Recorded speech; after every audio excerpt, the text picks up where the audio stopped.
Hi ladies and gents. Tonight we wander somewhere older than time and softer than dreams.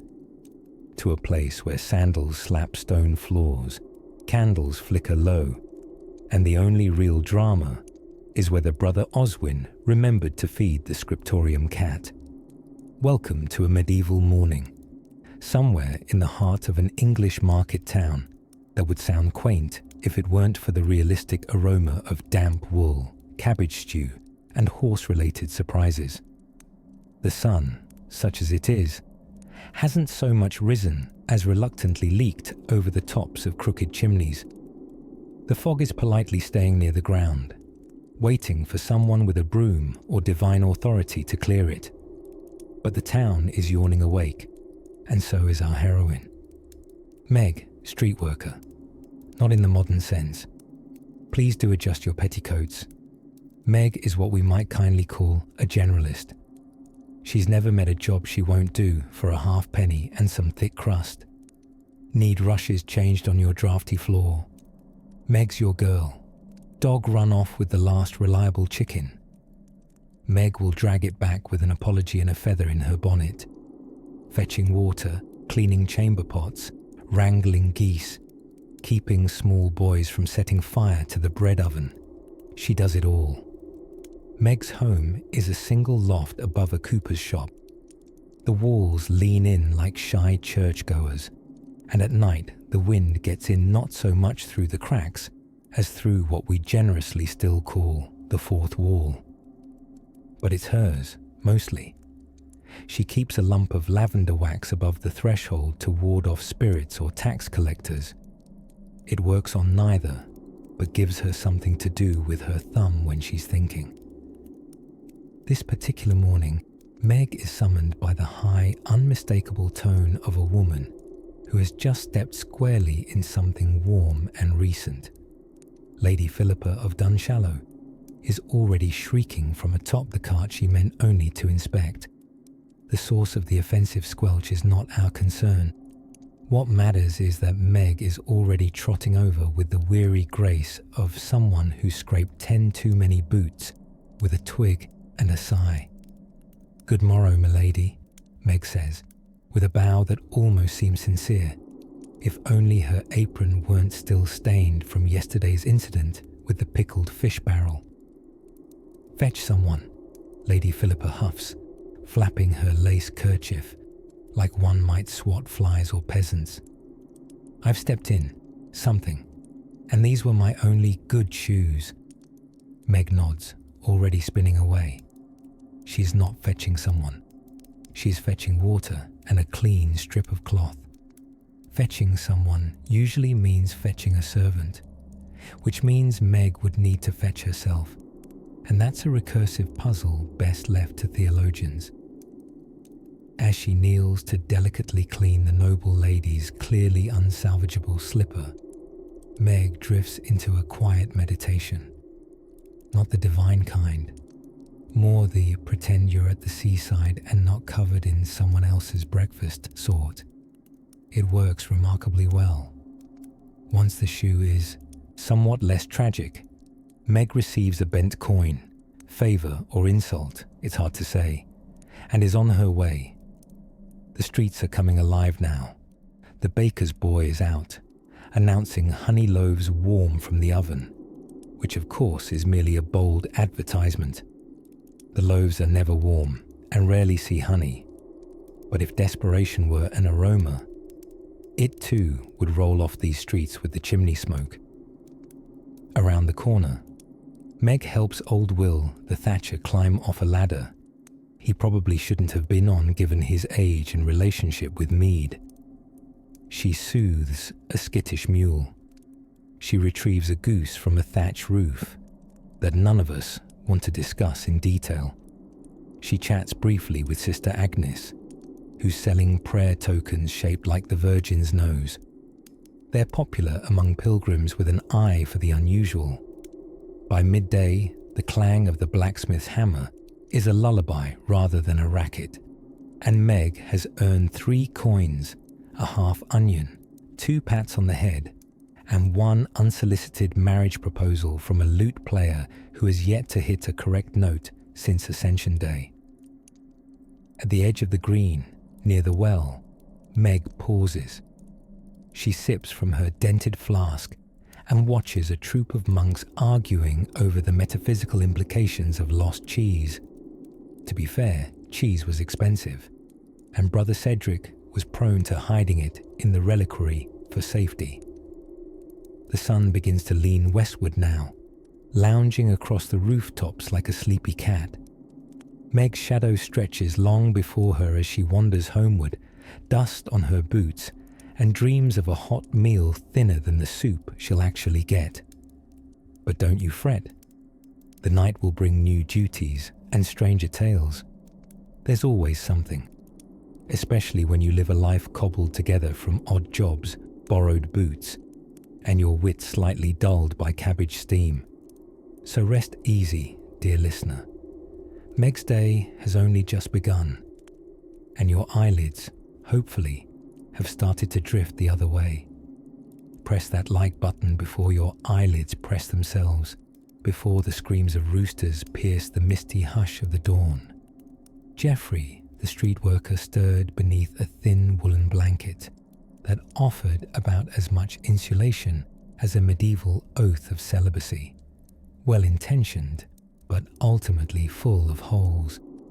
His bedroom, if we can call it that, was a narrow nook above a stable, modestly perfumed by the natural elegance of hay, horse, and the occasional poultry rebellion. A single wooden shutter hung crooked, letting in pale spears of light and the mild judgment of a nosy pigeon.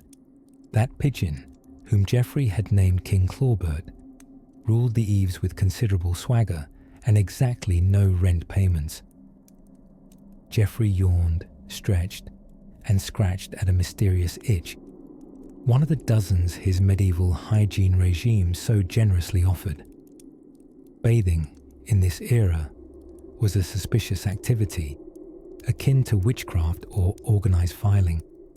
Folklore warned that hot water opened the pores, letting diseases pour in like poorly behaved relatives. So naturally, most folks avoided it, preferring to simply layer on more wool and hope the fleas tired of the terrain. Now, Geoffrey, professional street doer of everything, had a busy schedule. By schedule, we mean he'd loiter near the alehouse until a fishwife or a passing monk needed something lifted, fetched, or disposed of discreetly. But first, a breakfast of champions. He descended the creaky ladder into the stable, lit by the buttery glow of a single beeswax candle. Beeswax was premium stuff, often reserved for monasteries and people who smelled faintly of Latin. But Geoffrey had inherited this stumpy candle from his late uncle, who had heroically fallen into a barley vat during a midsummer brewing incident. His final words were, "Tell them I regret nothing," followed by vigorous bubbling. Breakfast, meanwhile, consisted of hard, crusty bread soaked in yesterday's beer and scraped with a fingernail-sized blob of salted lard. It was a medieval delicacy known unofficially as getting by. Geoffrey chewed with monk-like determination, ignoring the tooth-threatening crunch. Dental care in the Middle Ages was mostly faith-based, and a loose molar was silently reckoned a divine punishment for vanity or sugar or thinking too hard. Once fed, cloaked, in a cloak that may have once been beige, and thoroughly unwashed, Geoffrey stepped out onto the cobbled alley where the city yawned awake in grumbling choruses. London at sunrise shimmered with smog, soot, and that special scent produced when 10,000 people share one sewer. Chickens shimmied across the lanes, pursued by determined toddlers and even more determined dinner plans. Tradesmen opened their shutters, each creaking open like a medieval eyelid.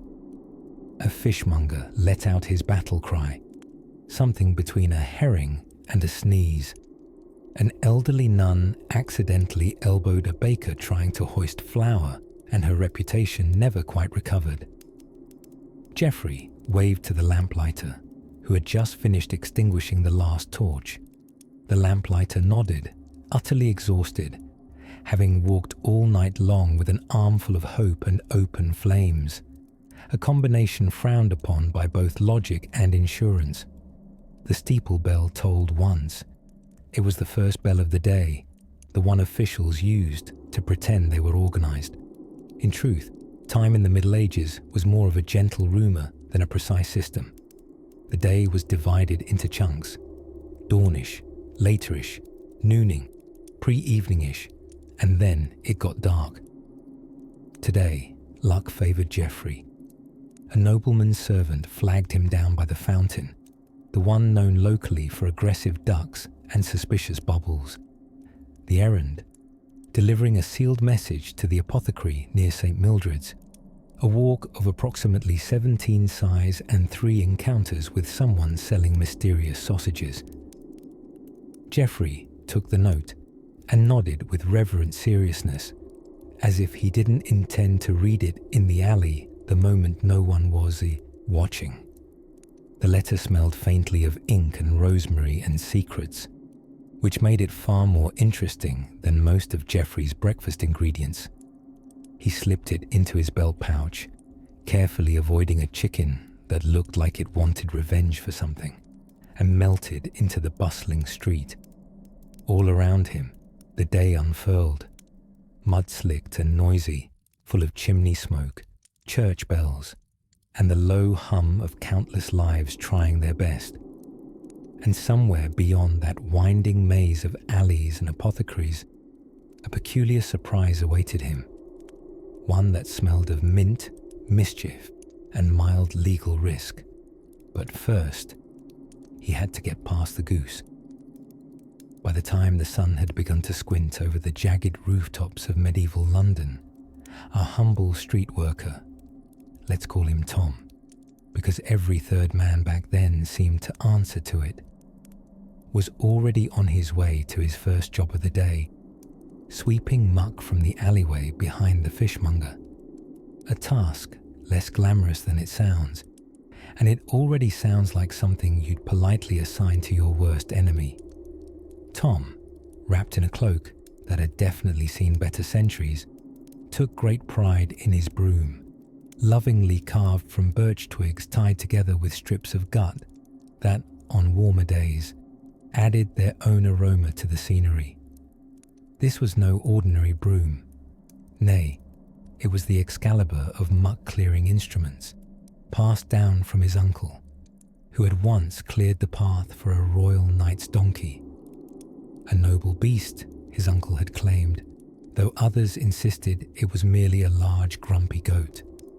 The fishmonger, appropriately named Mistress Belch, paid in halfpennies and dried eel tails, which Tom accepted like treasures, not because they were valuable, but because in these early medieval hours, your options were either eel jerky or a questionable onion, and the onion had fleas.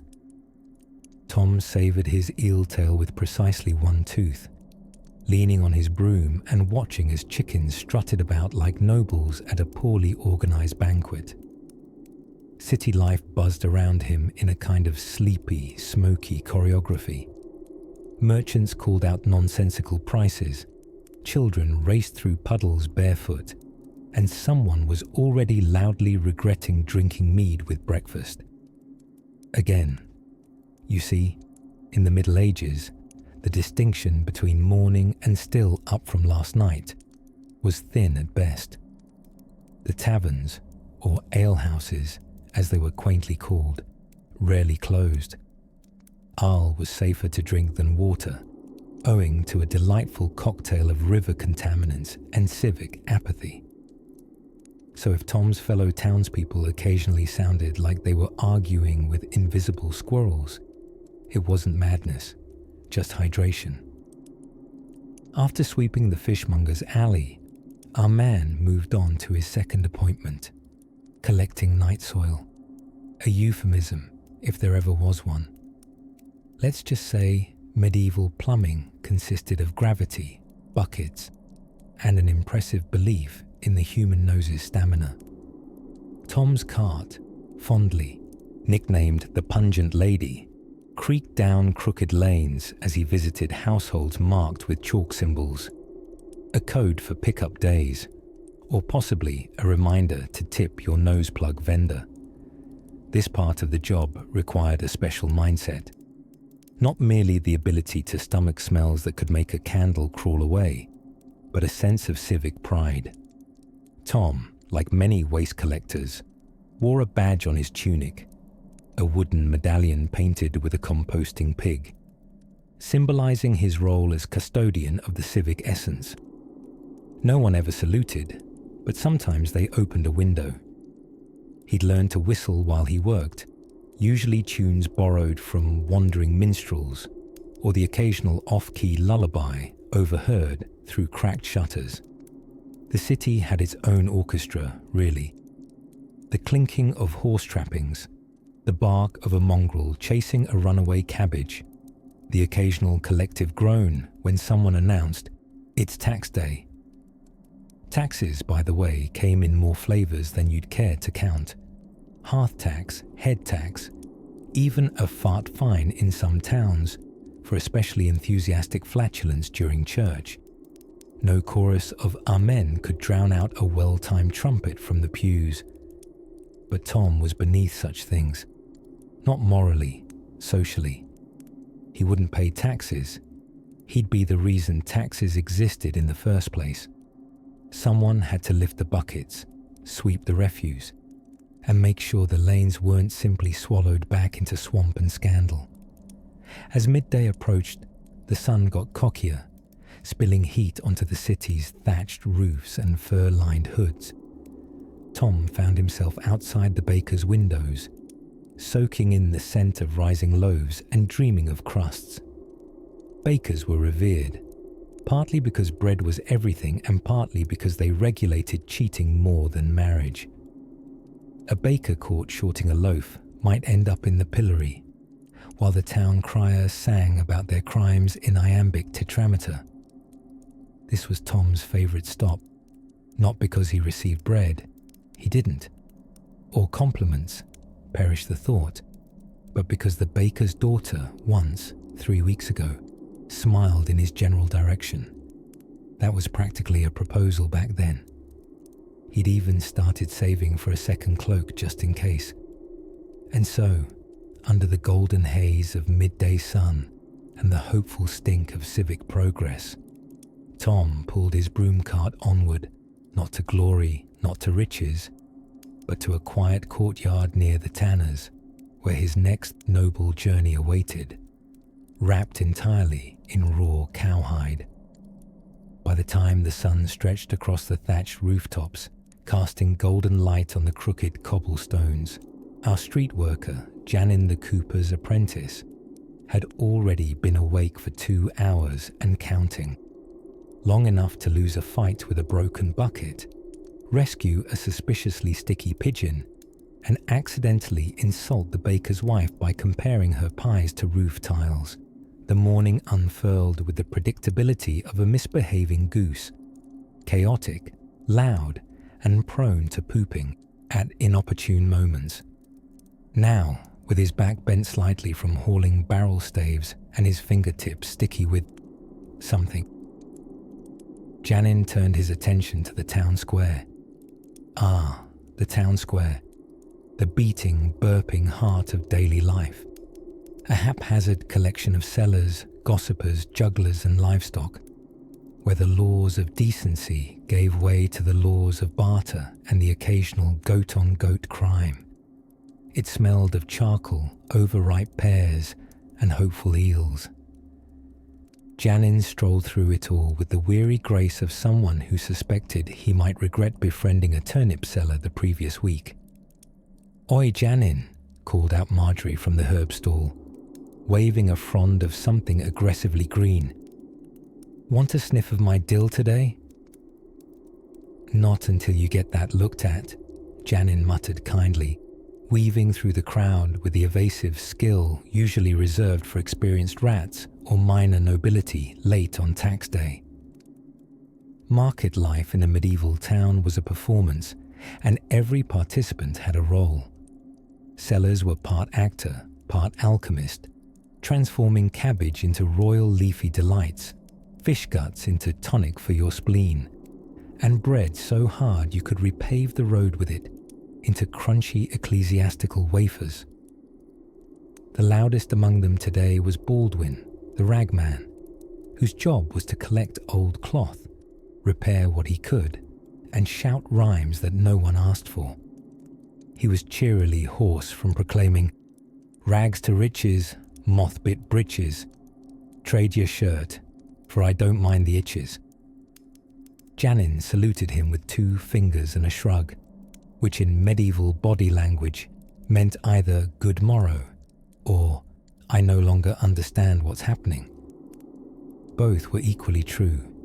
He passed the fishmonger, who had arranged her eels in frightful expressions, wide little eyes peering from beneath puddles of melting ice, as if begging for reincarnation as something less slippery. Then came the cheesemaker, aggressively cutting samples and trying to convince a skeptical monk that the blue mold was merely a sign of divine intervention. "Brother Thomas," she shouted, "holiness comes in brine." The monk remained unconvinced, glancing nervously between the cheese and a passing thundercloud. Food in the square was its own ecosystem. Roasted roots, stewed onions, and something loosely described as meat pie spilled out from carts and potholes alike. People gathered not just to eat, but to listen. Each dish came with a story. Sometimes the story explained the ingredients. Often, it distracted you from them. Janin accepted a thick wooden mug of something steaming and actively bubbling from a man wearing a hat shaped like a duck. "I call it Friday stew," the man said proudly. "What's in it?" Janin asked. "Mostly regret," came the cheerful reply. And he drank it anyway, like any honest medieval soul with limited dental options. There were entertainers too, minstrels smacking lutes with the casual, violence of cats walking across keyboards, and acrobats flinging themselves over increasingly alarmed pedestrians. A child juggled apples while being chased by a dog carrying a stolen sausage. And in the corner, a man argued passionately with a wheelbarrow, which may or may not have owed him money. The town crier, already hoarse from an overzealous proclamation about the arrival of 4 identical pigs, now lost, rang his bell with a gusto that suggested he had not, in fact, lost any pigs. Hear ye, hear ye. The road to the west still muddier than a monk's conscience, and Mistress Elowin is still missing a boot. By noon's gentle approach, the square began to shift again. Sellers replenished their wares, or at least rearranged them. Buyers made their final choices, often involving barter, flattery, and deep sighs of regret. And Janin, with his lunch settled uneasily in his stomach and his list of errands half undone, turned down Shoemaker's Lane once more, leaving behind a square still humming with life and scented lightly with boiled onion dreams. The sun climbed higher, like an ambitious squirrel, and Janin's next stop loomed on the horizon. The bell tower, damp, echoing, a bit pigeon-infested, but vital after navigating the emotional perils of a morning latrine pit and narrowly dodging a cabbage-based riot in the market square. Our humble street worker, let's call him Aldwin, because history forgot his name, found himself face to face with his midday nemesis, deliveries. Not the kind involving brown trucks or tracking numbers, but rather the kind that involved transporting 86 turnips to the cook at St. Werburgh's Abbey, with nothing but a burlap sack, a set of impressively durable legs, and an unwavering fear of monks with spoons. Services rendered by street workers like Aldwin often doubled as the town's unofficial postal system, grocery courier, and all-purpose beast of burden, minus the hay ration. And if you were expecting thank you notes or tipping, oh friend, tipping in medieval England typically involved your hat, not your coin purse. It was, as always, a simpler but somehow more complicated time.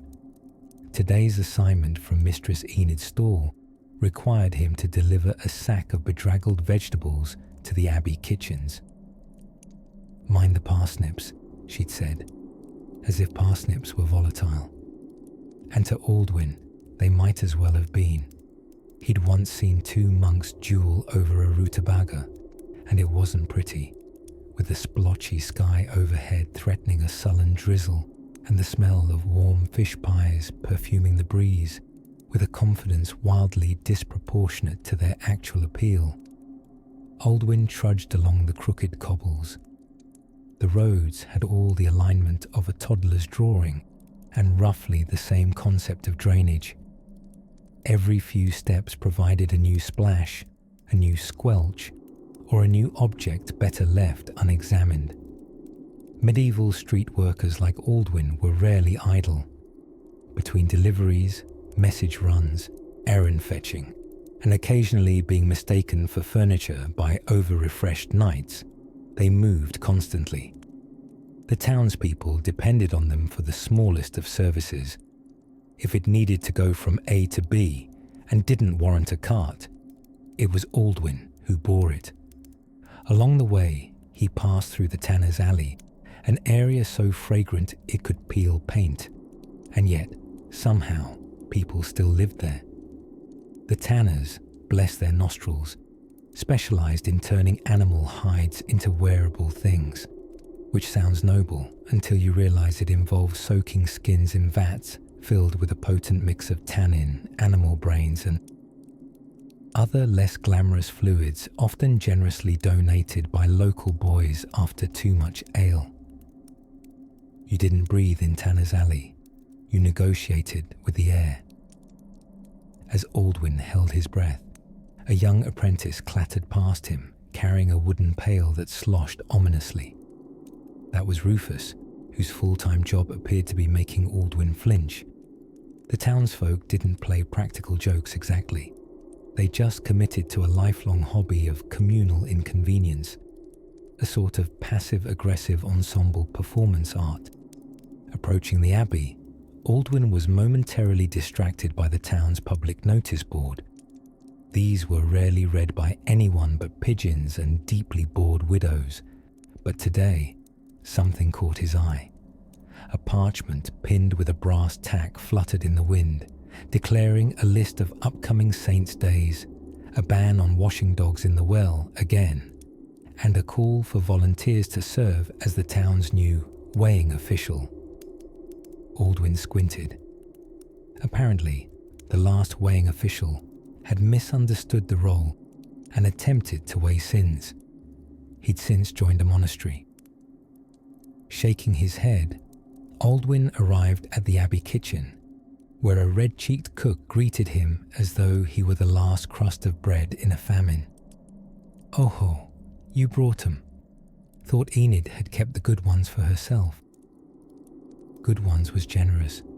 The sack moaned slightly when placed on the bench, not from the contents, from Aldwyn's back. The cook, unsatisfied with merely acquiring vegetables, paid him with a smile, half an oatcake, and a sermonette on the virtues of modesty as inspired by root vegetables. Aldwyn nodded the entire time, despite understanding none of it. The oatcake, however, was pocketed with reverence rivaling that of sacred relics. He stepped back outside, the clouds now low and heavy, and breathed in the scent of evening fires beginning to smoulder in the hearths around town. His feet were soaked, his arms throbbing, and still his day plodded onward.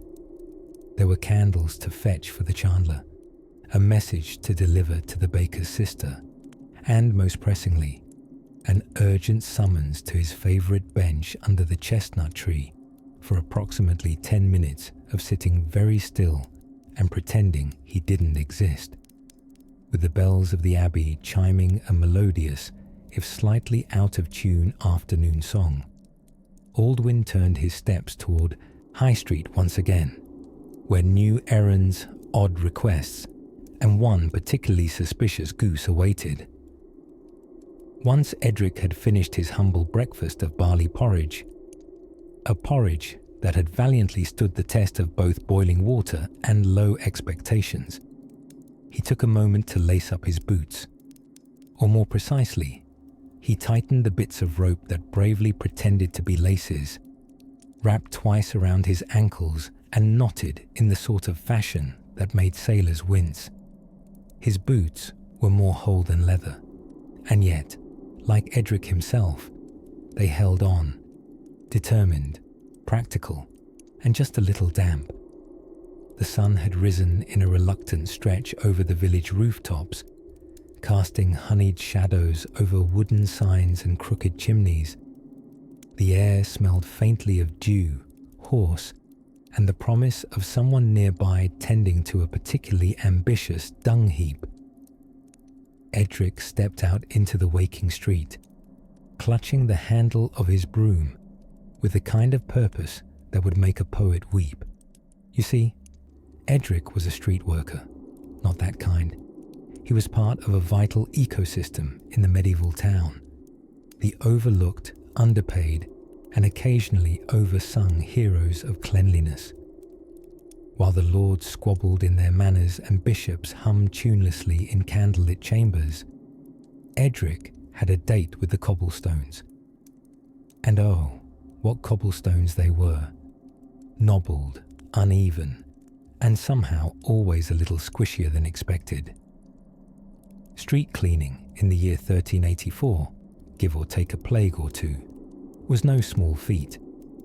There were no gloves, no mops with springy handles, and certainly no carts that didn't squeak like a distressed duck. What there was, however, were people. People who dropped fish bones with the same careless abandon that poets dropped metaphors, and pigs that roamed freely through town like they owned real estate. Edric's job was to keep the streets passably walkable, thereby preventing a brisk trot from turning into an accidental ankle soaking in goose leavings. This morning, the first offence lay in front of the candlemaker's shop, where a scandalous puddle of beeswax had solidified like golden lava across 3 cobbles and 1 unfortunate walnut shell. Edric sighed softly and took up his broom like a monarch preparing for diplomacy. With slow, deliberate scrapes, he coaxed the wax from the street. It came away stubbornly, lifting in shavings that would later cling to his sleeves like accusatory dandruff. A child passed by, offering a half-curious glance, then skipped onward, chasing a runaway chicken that clearly had prior convictions. Edric paused only to nod toward Mistress Fern, the town's most enthusiastic onion vendor, who stood outside her stall with an apron full of produce and biceps built like siege weapons. "Good morrow, Edric," she bellowed, her voice slicing clean through the morning mist. "And to you, Mistress Fern," he replied, voice calm and broom still in hand. "Lovely weather for a cartwheel to collapse, wouldn't you say?" She grinned, one eyebrow arching like the rafters of St. Ethelburga's roof. "Aye, but there's fewer rats about today. The cats have earned their keep." He nodded, making a mental note that the rat count might, for once, be under 3 digits. No small triumph in a town where cheese was both revered and weaponized. Next on Edric's rounds was the narrow passage behind the bakery, affectionately known by local children as Burper's Alley, thanks to the eternal yeasty fog that lingered there. Edric didn't mind the smell. It beat pigsties and fishmongers by a wide margin. But today it came with the bonus obstacle of a loaf gone rogue. Half-baked, mostly trampled, and defiantly chewy. The bread had long since given up on its aspirations of becoming food and had pivoted to performance art.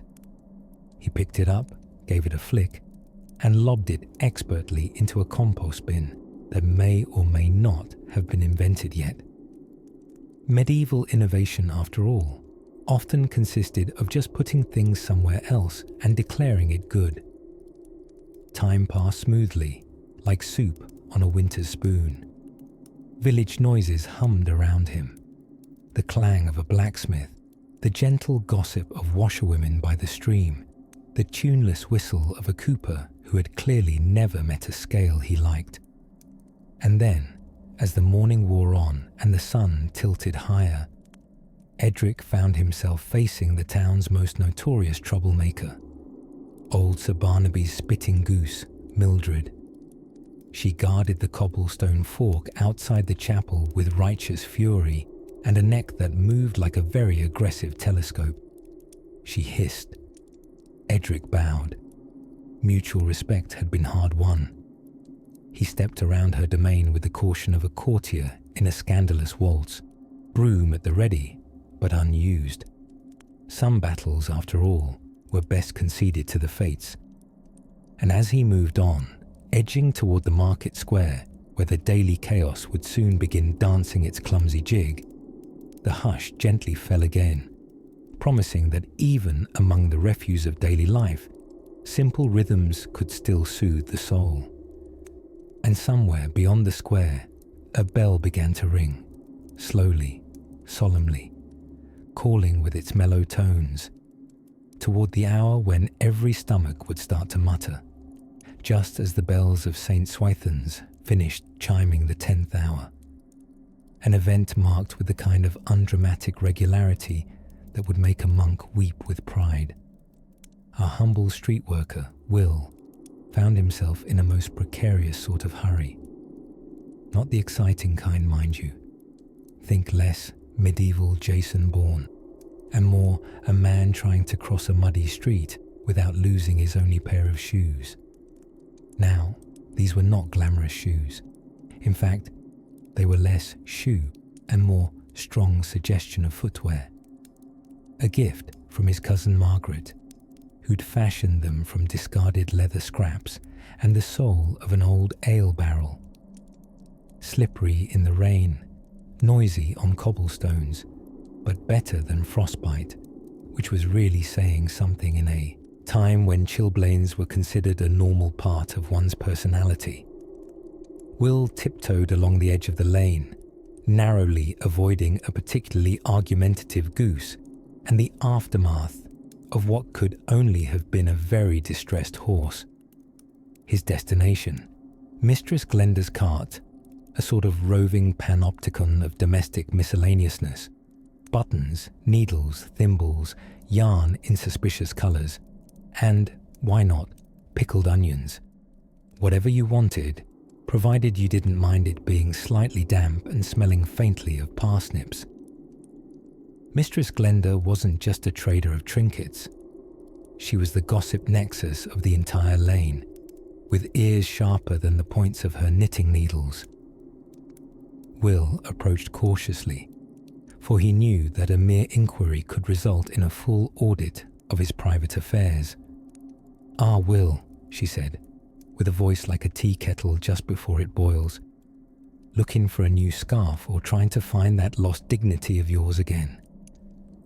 Will, already halfway into a polite reply he would never finish, simply bowed slightly and gestured toward the rack of threadbare woolens. "What's left of my dignity prefers warm necks," he said, choosing a length of green yarn that looked almost accidental in its colour coordination. She narrowed her eyes, not unlike a hawk considering the existential value of a mouse. "You spending coin again? Or just consulting the merchandise like it's an exhibit?" He produced a pair of small coins, long journeyers bearing the weary faces of monarchs who would have objected heartily to their recreational use in yarn procurement, and set them gently upon the wooden planks of her cart. Satisfied, and perhaps a little bored of frowning, Mistress Glenda handed over the yarn and a pickled onion, unsolicited. "That's for your troubles," she said. "Whether it be fashion or your taste buds, may something come alive today." Will tucked it away with a nod of genuine confusion and continued on. Winding through the street as the day reached that ambiguous point where sunlight stops trying.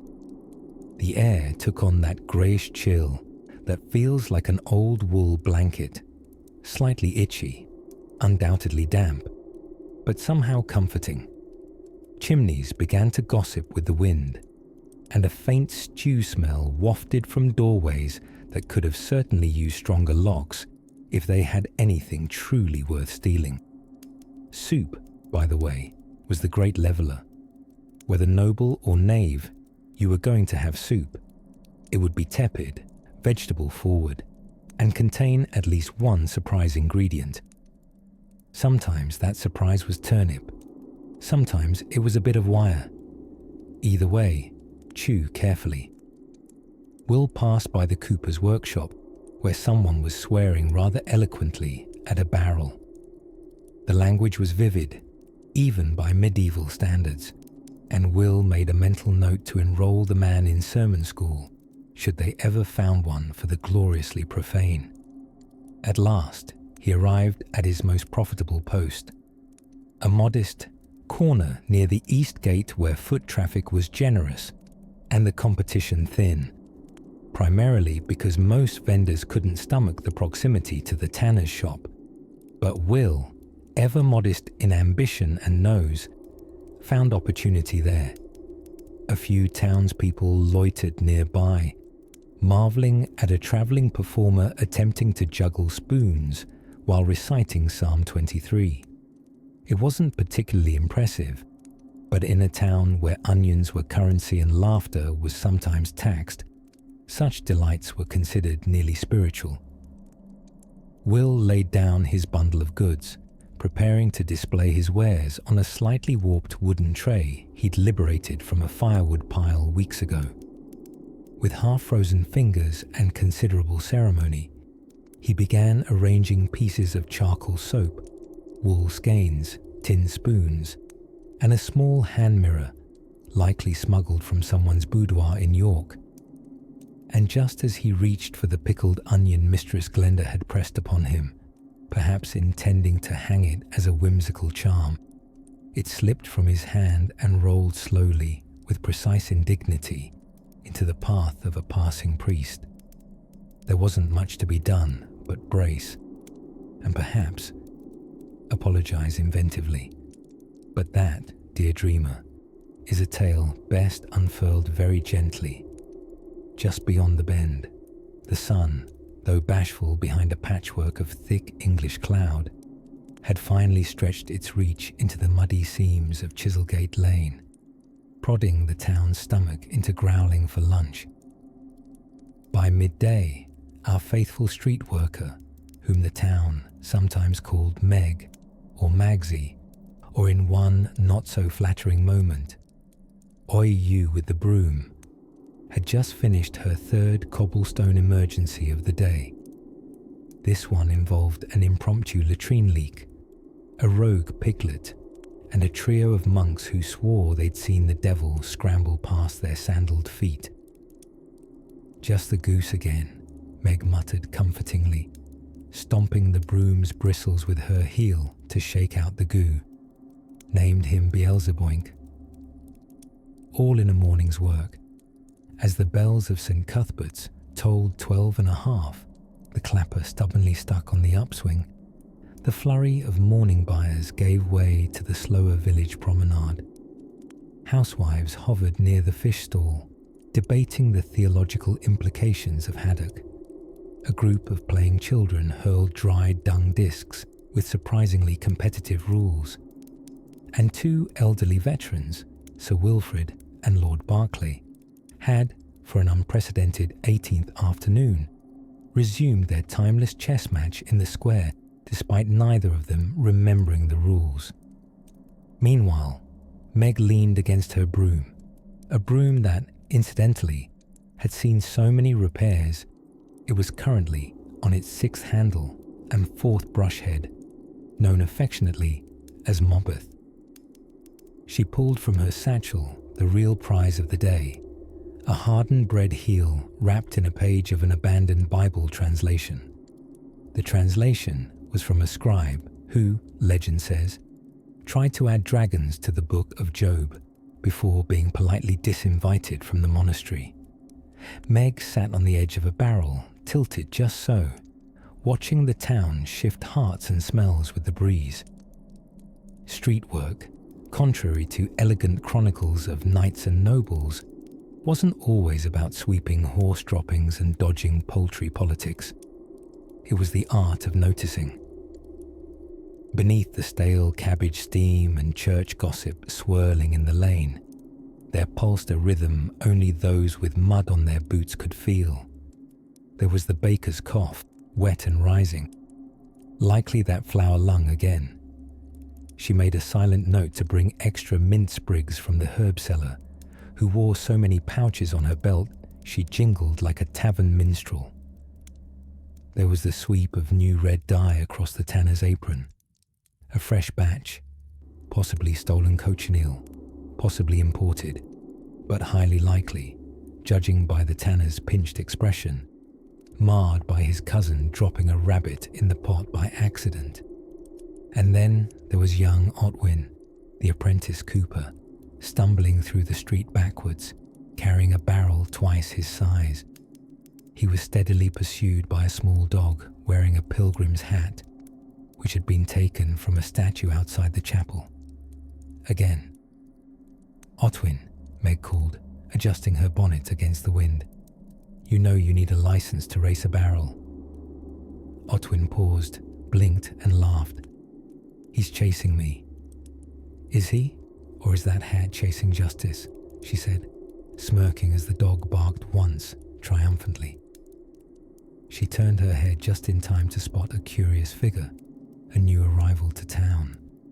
Not a merchant nor a monk. No, this one walked with the careful disinterest of someone intentionally not noticing the gallows sign, the mud-slinging children, or the pickpocket currently pickpocketing his own brother. This person wore shoes, not clogs, not hobnailed boots, but something smooth and leathered, far too polished for plodding through slop. Foreign, Italian perhaps, tall, well-perfumed, possibly a scholar or a tax collector, though the first annoyed people slightly less. Meg squinted. With one motion she stood, tucked the bread heel half under her belt, to lure no pigeons but seem friendly just the same, and casually swept in the stranger's direction, just in case. Because while the nobles danced and the clergy praised, it was street workers who knew when the village mood turned, and right now it quivered subtly, like a pudding before a sneeze. As she approached, something curious caught her eye. In the stranger's satchel, poking out just slightly, was a scroll with official seals, the kind that made mayors nervous and militia clean things with extra vinegar. Something was arriving, and Meg, broom in hand and crumbs in cuff, would be there when it did. The wind shifted again, carrying with it the soft clink of bells, the distant murmur of a brewing argument over whether pigs count as livestock if they sleep indoors, and just beneath it all, the sound of something turning, methodically, gently, but that is how every day moves to its next chapter. By mid-morning, the sun peeked over the tops of crooked rooftops like a curious toddler poking its head above the table. The damp stench of last night's emptied chamber pots had mellowed into what the locals might wistfully call market musk. It was, after all, the hour when the town began to stir in earnest, fine citizens stepping gingerly over puddles, while fishmongers bellowed oaths loud enough to wake the saints. Alfred, our Star Street worker, sweeper of muck, mender of cobbles, and reluctant pigeon shoer, was elbow deep in his favourite pastime, scraping hardened goose droppings off flagstones with a bent iron spatula named Veronica. Yes, he'd named it. When you spend your life ankle-deep in refuse, assigning personalities to your tools is less a sign of madness and more a symptom of professional pride. He scraped carefully near the western fountain where pigeons flocked with the tenacity of unpaid interns. The fountain, officially a tribute to Queen Matilda's 32-year reign, had long since become the pigeons' headquarters and an excellent test of Alfred's patience. Every morning he cleared it. Every evening it bore new offerings. Vicious cycle. Vicars too. Still, there were brief rewards. A copper coin, half trodden into a clump of something formerly orange and now suspiciously sentient, winked up at him. He pocketed it quickly. Not for himself, of course. He held a sacred belief that coins found near anything organic should not be spent, but rather carefully re-gifted to that one nephew who loved collecting things. The clatter of hooves echoed briskly against the stone buildings, Baron Elric's cart thundering by with its usual indifference to human life or simple physics. Alfred stepped back just in time, brushing a hand over the back of his cap in performative respect, though it mostly served to flatten the tuft of hay that had taken up residence there during a head-scratch gone rogue earlier. Baron Elric was a man whose wealth came from a surprisingly boring source, exporting wool socks. The local rumour maintained that his carts were filled entirely with foot-based fluff, bound for distant nobles with cold toes and warmer purses. The local truth, however, whispered among the cobblers and candle makers, was that Elric never wore socks himself. Let that settle in. It was near the livery stable that Alfred encountered the town rats, socially speaking, not metaphorically, who scurried along the eaves like tiny, whiskered critics judging his broom work. "You missed a spot," their eyes seemed to say, as their claws clickety-clacked a rhythm older than property law.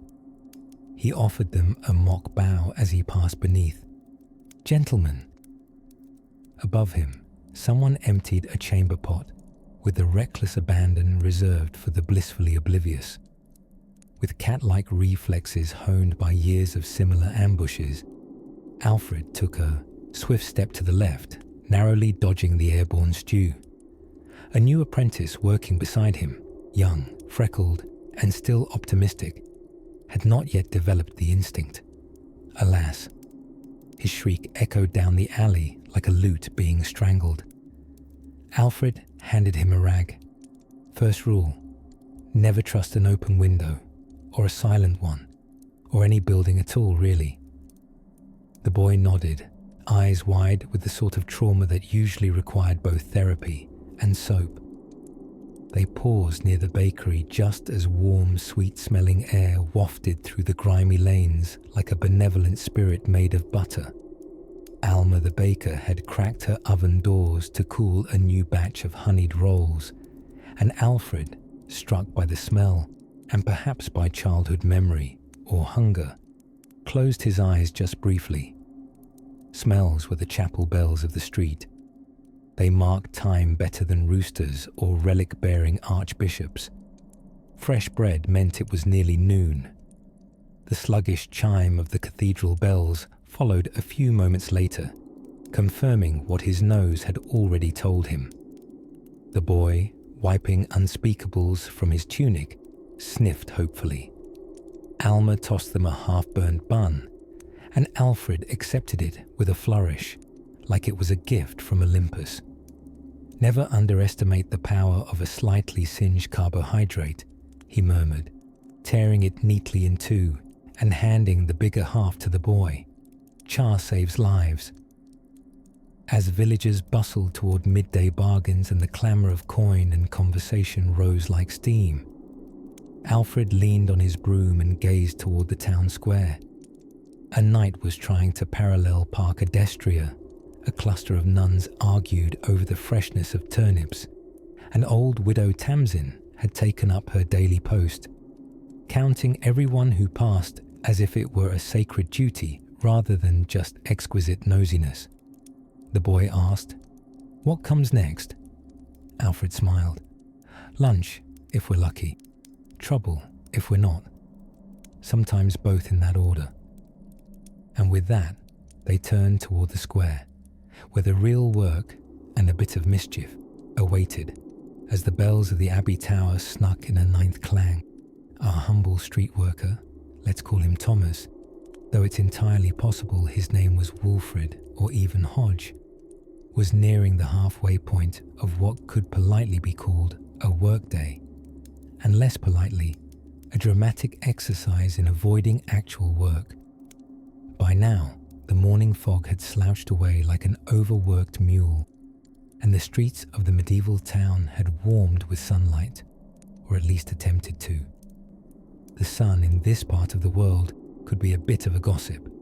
It showed up late, warmed no one in particular, and then left early to complain behind the hills. At this time of day, a street worker like Thomas might be assigned to manure management, an incredibly noble-sounding task that mostly involved moving piles of things that came out of horses and occasionally surprised bystanders. But of course, Thomas wasn't one to rush to such opportunity.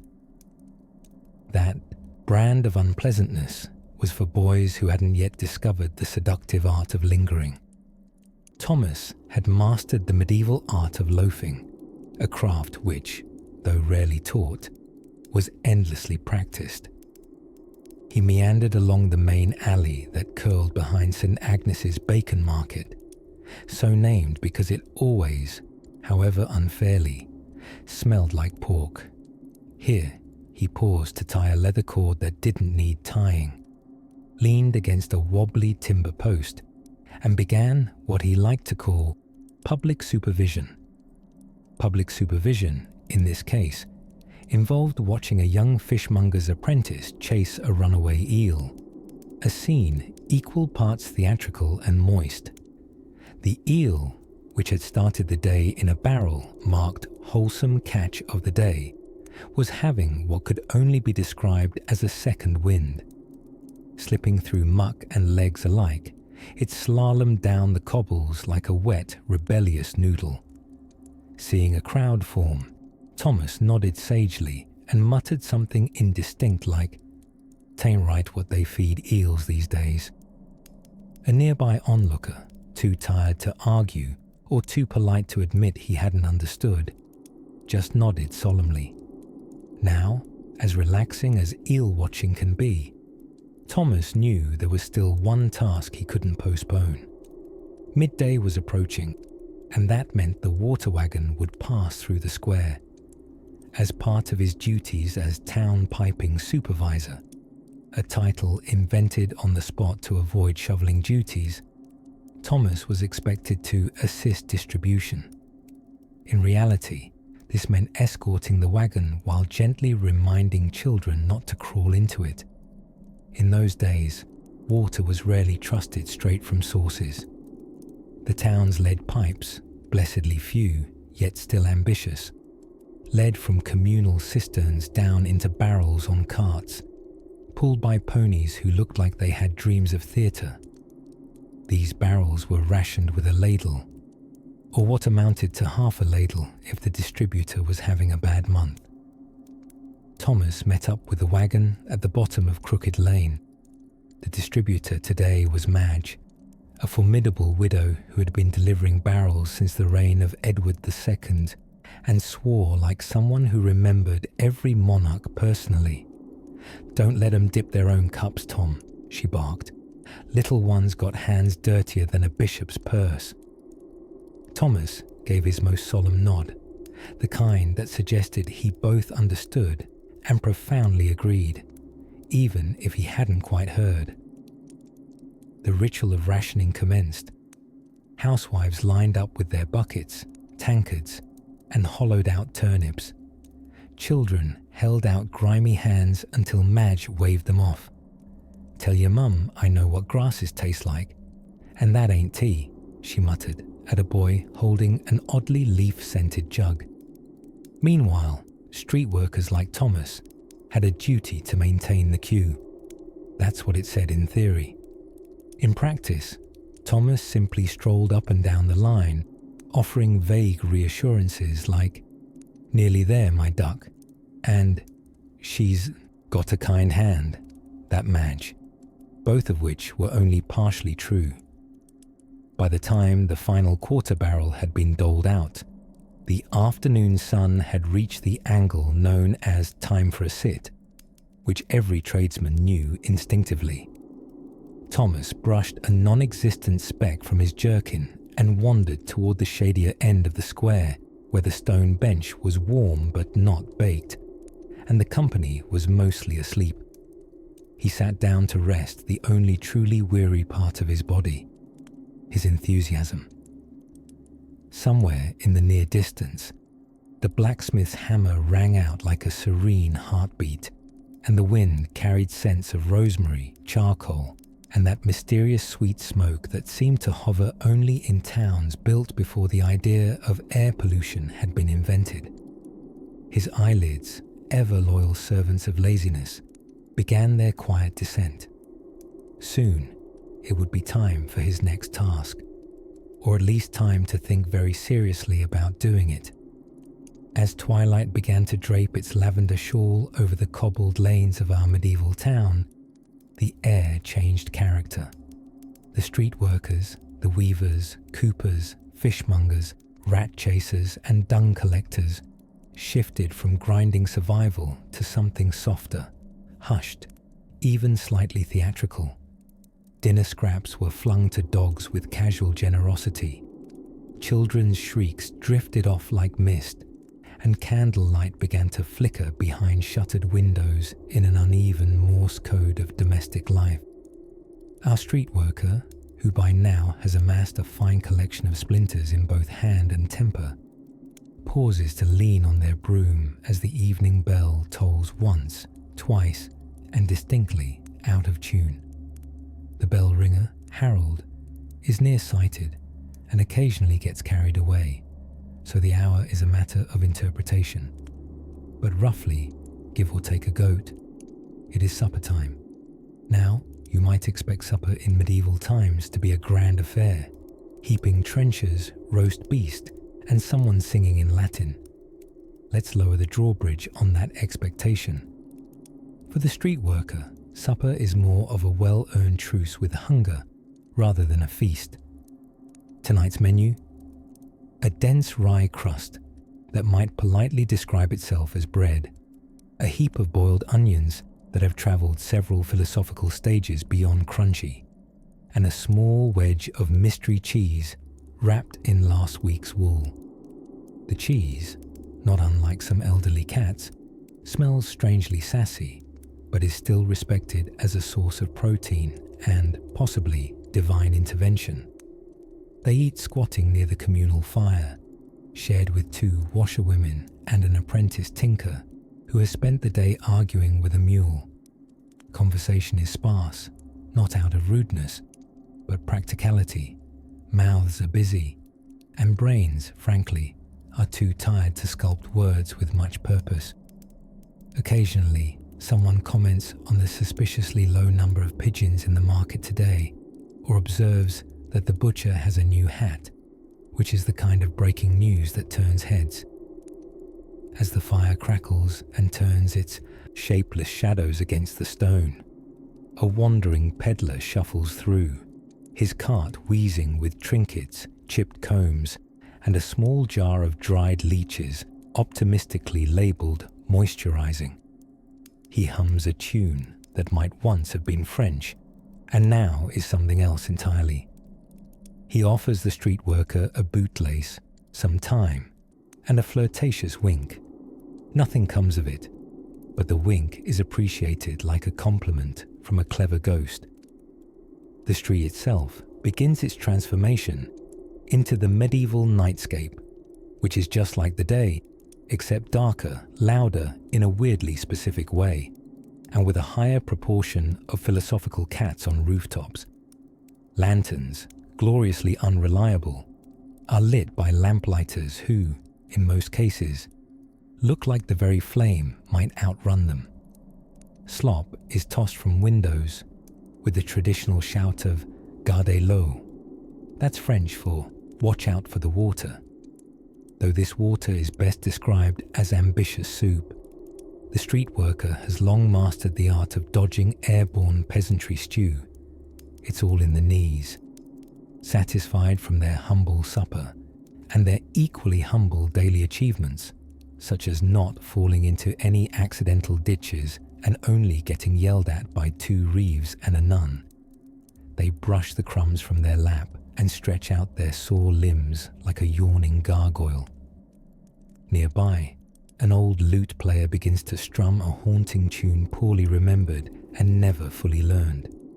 It's the kind of music that makes you sigh wistfully without fully understanding why.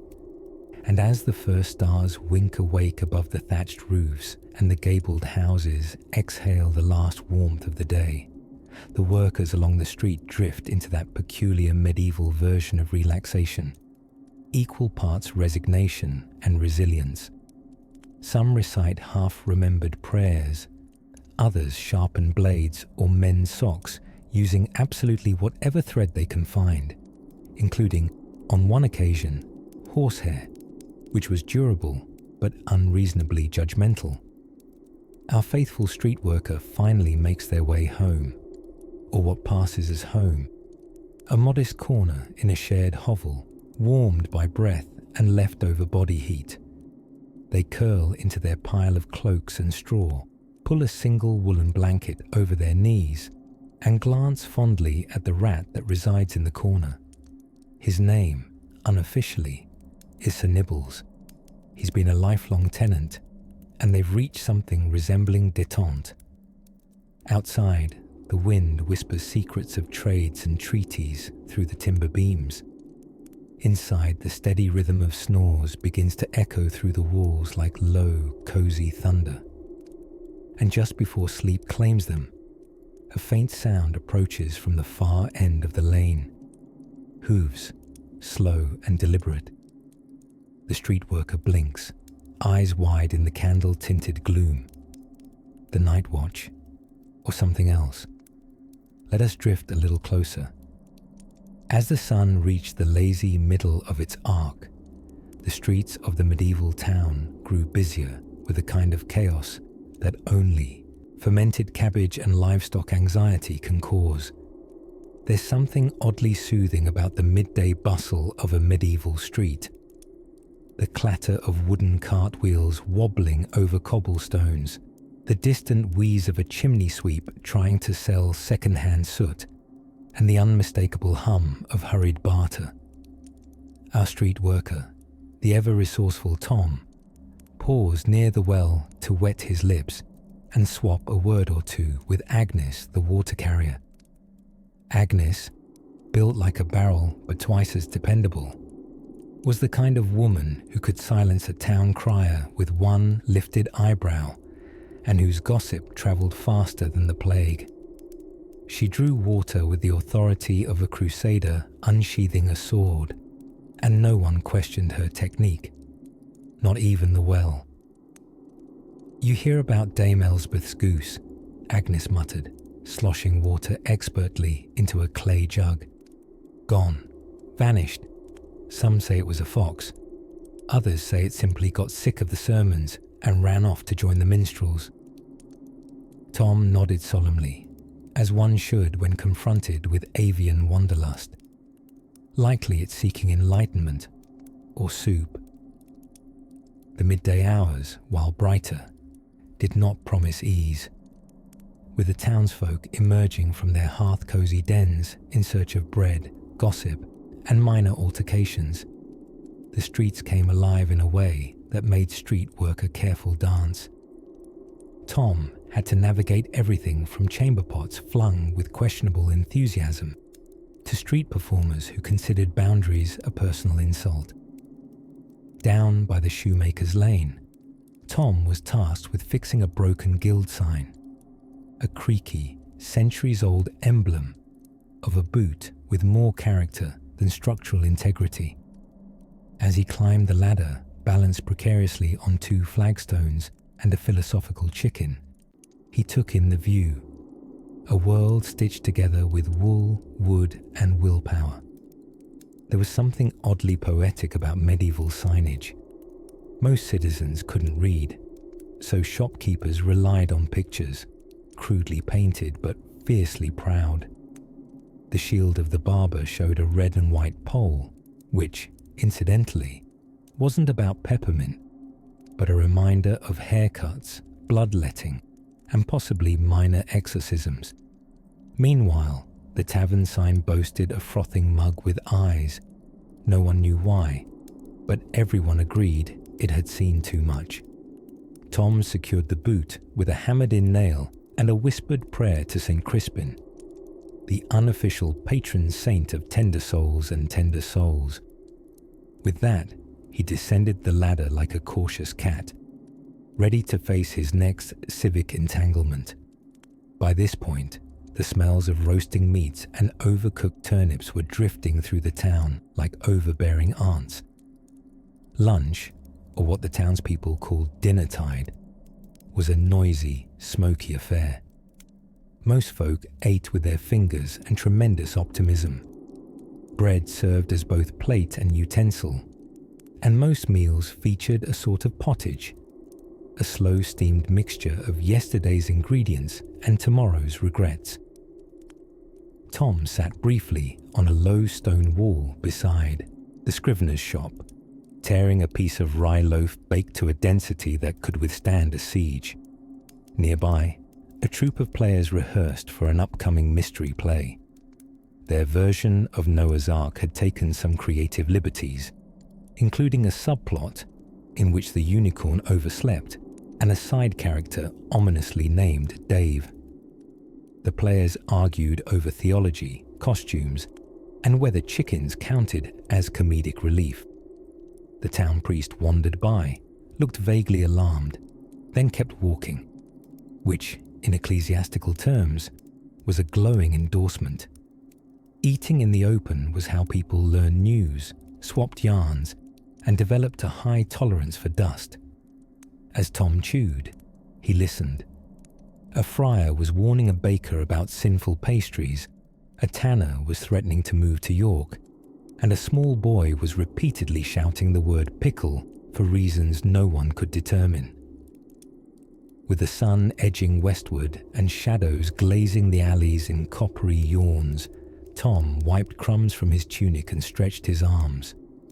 There were still roofs to patch, lanterns to clean, a suspiciously loud pothole in front of the apothecary that now emitted a smell best described as regret with a hint of onion. He hoisted his satchel and strolled on. The air was beginning to soften. Less spice, more soot. Evening would be here soon, and with it the chorus of frogs, thieves, and half-remembered chores. And just beyond the square, a curious clatter beckoned, metallic and rhythmic, like someone arguing with iron. Tom turned toward it, catching the faint scent of warm brass and a flicker of forge light dancing across the cobbles. As twilight settled over the market square like a velvet shawl someone had casually tossed over a wooden stool, the rhythm of the medieval town took on a slower, softer beat. Stallholders packed up their wares with the contented weariness of those who'd spent the day loudly convincing strangers that turnips could, in fact, be exciting. The clattering carts rolled away, the bards tuned their lutes down, or simply gave up, and the last impatient chickens clucked themselves back home. It was time to sweep. Enter then our humble hero of the hour, the street worker assigned to the ancient and honorable duty of cleaning up after the rest of humanity. With a sturdy broom fashioned from bound reeds and the resigned air of someone who once dreamed of becoming a falconer, Thomas the street sweeper began his twilight rounds. His ears still buzzed faintly from the day's bells and shouts, but the solace of the evening soothed him. The smells of the marketplace, meat pies, wet wool, and what could only be described as pungent mischief leaking from a nearby tannery, were slowly giving way to the quiet aroma of hearth smoke and spen candle wax. In theory, streets oughtn't to need sweeping.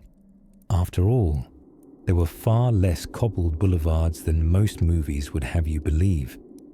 Yet those humble dirt roads welcomed droppings from every conceivable beast, shadowy puddles of spilled ale, the odd stray fish tail, and a generous helping of what scholars delicately refer to as night soil. Much of this, regrettably, was flung from chamber pots with a shout of "Gardez-le" from an upper window, and a prayer that no one below was of the upward-looking sort. Thomas manoeuvred his broom with the elegance of a court dancer, minus the applause and with slightly more chicken feathers. He paused now and then to chew on a piece of dried apple and look up at the gathering stars, as if asking them what on earth people had eaten today. The sky gave no answer. It tended to mind its own business. It wasn't a glamorous job, but it was a necessary one. Medieval townspeople might not have embraced cleanliness with the modern gusto of a hand sanitizer enthusiast, but they did grasp, at least vaguely, that too much filth on the streets could lead to discomfort, disease, or the plague coming to tea uninvited. Also, rats. There were already far too many rats applying for permanent residency. By order of the town council, a group of men who wore large hats and spent a suspicious amount of time debating eel regulations. Each district hired street workers like Thomas to keep things moderately bearable. His duties ranged from sweeping to occasionally clearing drainage ditches, and once, memorably, retrieving a goat that had fallen into the town well after getting tipsy off fermented apples. As the town bell rang the 9th hour from the church tower, Thomas reached his favourite part of the square, a quiet corner near the baker's shop, where warm, crusty smells still lingered and mice played an endless game of dodge the tabby. Here, he often slowed, taking a final sweep before heading homeward. Across the way, an old lamplighter was making his evening rounds, lifting his torch and lighting the oil lamps that dotted the main road. Their orange glow shimmered gently over the cobbled edges, casting elongated shadows that made every cat look like a mythical lion and every barrel look ominously sentient. The lamplighter nodded at Thomas, both bonded by the shared ritual of tending to the city's second act, the part that unfolded under candlelight and constellations. And as Thomas packed up his things, shaking the last bits of straw from his broom and retying the small pouch of coins tucked into his belt, he took a deep breath. He'd seen the town's best and its worst today, often in the same puddle.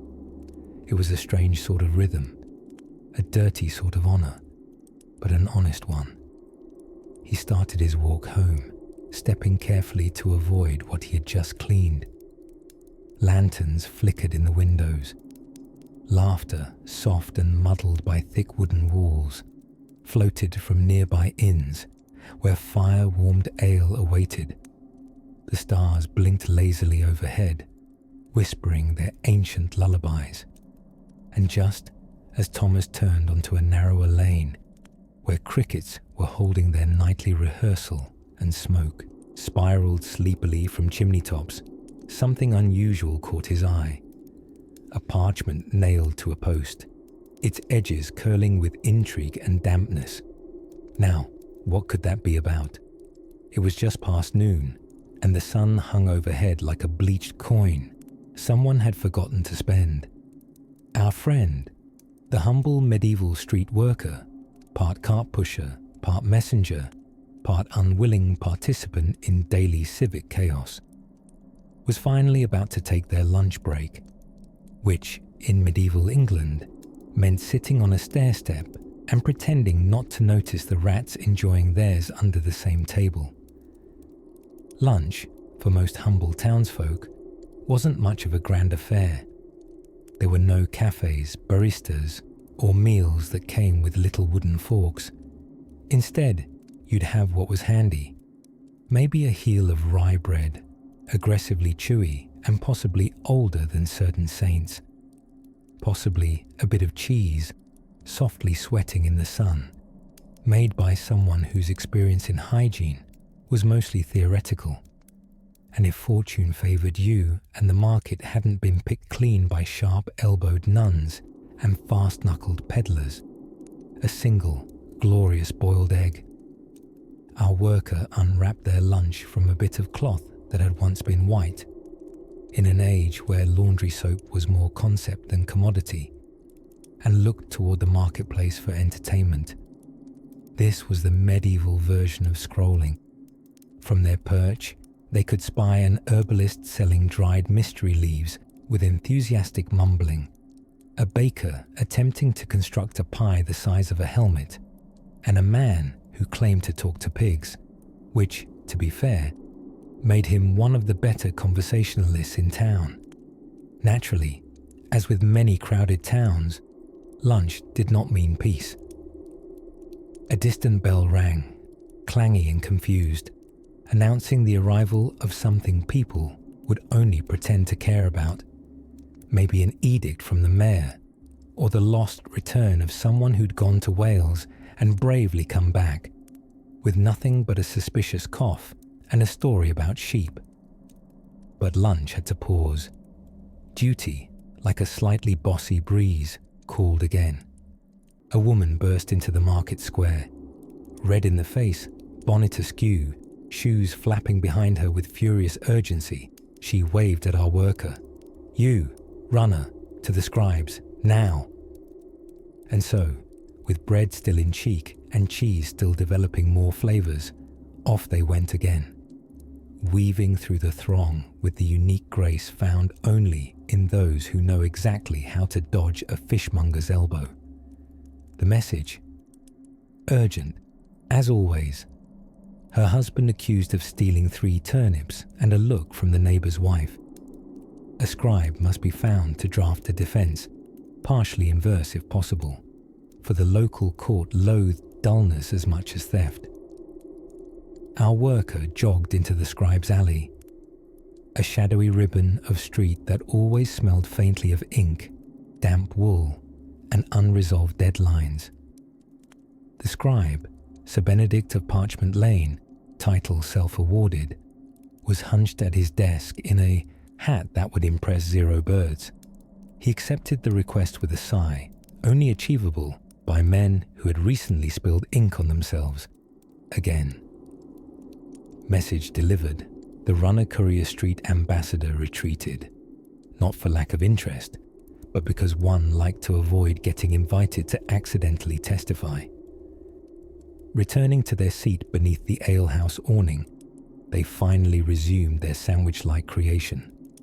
The marketplace now quieted, the midday heat playing quiet drums on the thatch rooftops as chickens dozed in circles like feathered dreams. It's worth knowing that breaks weren't formal for medieval workers. No mandatory half hour, no ergonomic charts about stretching your spine. You leaned where you could, munched what you had, and hoped your knees wouldn't file a complaint. Still, the sun was kind for a while longer. A travelling lute player ambled by, not tuning so much as arguing with the idea of music. A cat, entirely unemployed but deeply invested in every morsel, settled near the worker's feet in contiguous judgment. They tossed it a crumb. The cat, offended, left. Back at the market stalls, someone began hollering about a goose gone rogue. Again. And as the shadows lengthened and the air took on a mellow bread crust warmth, our sleepy-eyed labourer stood once more, brushing crumbs from tunic to street, and preparing to see what mischief would call next. After all, there were horses to guide, barrels to roll, and if rumours were true, a dramatic public shoe-losing to witness near the bridge. But that would come next. Right as the cobblestone cooled softly yet firmly underfoot, evening cooled the cobbled bones of the town, and our friend, the street worker with grime beneath his fingernails and dreams beneath his cap, found himself embracing that most sacred of medieval rites, supper. Now, let's not get carried away. Supper in the 14th century was not a lavish affair, unless you were of noble blood, or had recently won a dice game with some luck, 2 lies, and a strategically timed cough. For most city dwellers, especially those who spent their days unclogging gutters with wooden sticks and mysterious courage, the humble evening meal was more a ritual of necessity than gastronomy. This evening, our worker sat cross-legged on a worn wooden stool outside the alley inn called the Prancing Dung Beetle, which, despite its unfortunate name, did manage to carry a particular charm, mostly due to its predictable rat population and surprisingly gentle barmaid Agnes, whose singing voice could sedate children and frighten weasels. In his lap, a bowl of pottage steaming faintly in the cool dusk. Pottage, for the uninitiated, was the soup of champions, or at least of survivors. A vegetable-based mush, it was made of whatever hadn't rotted, been stolen, or developed sentience. This evening's offering featured a suspicious beetroot, 2 floury beans, and a very suspicious chunk of something that may once have had a mother. As he spooned the grey bowl of hope into his mouth, with the enthusiasm of a man who was definitely going to eat it all, despite not being entirely sure it was food, he looked out onto the quieting street. The butchers had closed, their straw-strewn thresholds rinsed down, by rainwater if lucky, or by a boy named Wattle who swore the bucket had been clean before the incident. The last fishwife had yelled her final insult of the day, a truly innovative critique involving a duck, 3 cabbages, and someone's grandmother. And the town clerk had passed by, carrying his wax tablet under his arm with the exaggerated dignity of someone who didn't just trip over a chicken. Sounds of evening began to yawn across the rooftops, church bells far off, a dog considering whether to bark, and the low hum of humans deciding if they were full or just tired. Our worker was, decidedly, both. A black cat padded by. It stopped beside his stool, looked at him with narrowed eyes that suggested either feline wisdom or disdain for his posture, then continued on. A good omen, he thought, or at least a less boring one. He finished his pottage, wiped his mouth with the back of his sleeve, fabric, questionable, and leaned back against the wall. Above him, the stars emerged, shy and hesitant at first, like apprentices learning their trade. The moon, late as usual and in no rush, peeked over the rooftops of thatched buildings like a curious old relative. Beside him, some other workers gathered. One had spent the day lifting barrels for a brewer prone to singing songs about yeast. Another had delivered packages that may or may not have been legal. And the third, the quiet one named Elric, claimed he swept streets not for pay, but for philosophical balance. They nodded to each other in that ancient language of fellow sufferers. No words, just the tilt of a spoon, the lift of an eyebrow, the universal sigh of knees that had hauled sacks upstairs all day. Agnes stepped out for a breath of night air, her hands flour-dusted. She saw them and said, "If you're still sitting there by midnight, I'm charging you rent in turnips." The men chuckled, half at the joke, and half because they already owed her turnips from last week. The night turned still. Safety had not yet returned to the darkened streets. Lamplighters were rare, and crime was more of a lifestyle than a hobby. But there was a certain peace among the workers, bonded by sweat, soot, and soup. Without speech, they began to disperse, vanishing into alleyways and rickety stairwells, where home might be just a ladder and a straw-filled mattress that whispered like crickets. Our street worker stood, stretched with the groan of old joints in a young body, and tipped his cap to the sky. Tomorrow would come, with mud and mayhem and melodrama. But tonight there was still a story yet to hear. Let us drift a little closer to the workshop at the end of the lane. The one with odd noises and even odder smells, where tools are being put to bed and strange plans are being drawn by candlelight. As the sun lazily sank behind the thatched rooftops and haphazard chimney pots of the town, casting golden shadows upon cobbled stones slick from a day's wear, Edith stood outside the public bakehouse, idly shifting the basket on her hip. Inside, the oven's fire crackled with a sleepy sort of purpose, equal parts warmth and slow resignation, a fitting temperament for what the townsfolk simply called bread hour. Now, it's important to note something very medieval. Ovens were not exactly a household affair. Unless you were wildly rich or mildly reckless with fire safety, you didn't just pop a sourdough into a personal oven. Instead, you prepped your dough at home. After acquiring flour, bartering for eggs, possibly whispering desperate prayers to the yeast spirits, and then queued up with your unbaked child of carbohydrates at the communal bakehouse.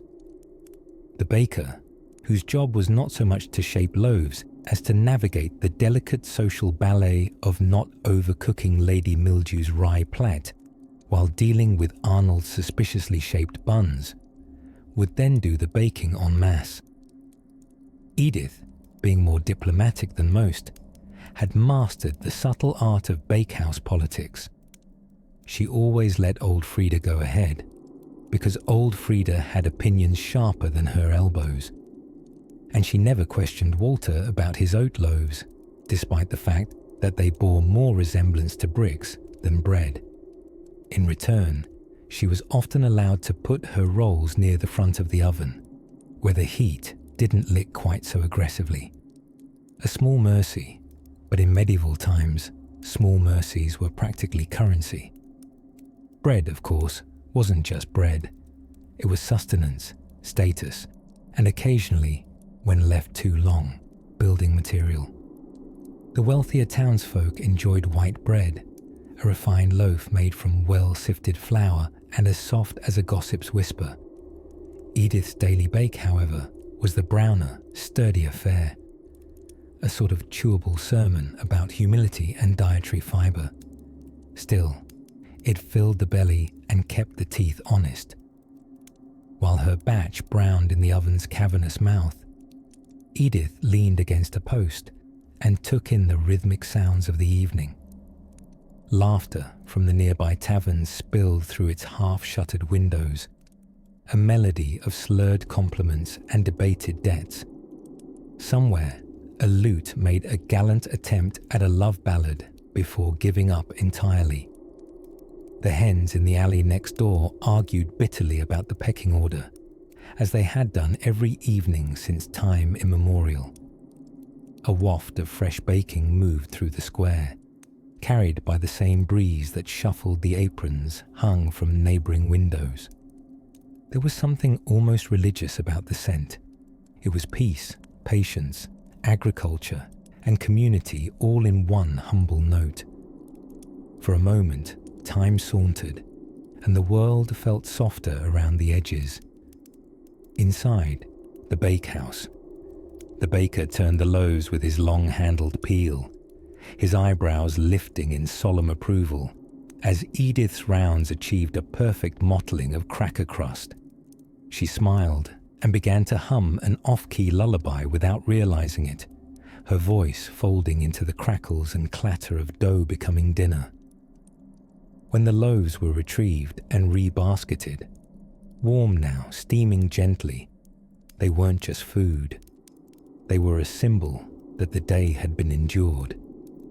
Edith's hands, calloused from broom handles and bucket ropes, cradled them with the tenderness of someone who had, frankly, earned her supper. Night continued its quiet descent, the sky purpling into velvet, the first stars pricking through like silver embroidery on a very expensive curtain.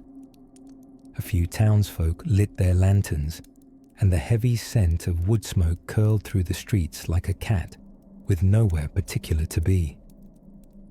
Edith made her way home slowly, past shop fronts darkening, past cats confidently occupying doorsteps that didn't belong to them, past a child who had definitely been sent to bed and was now definitely still barefoot in the street.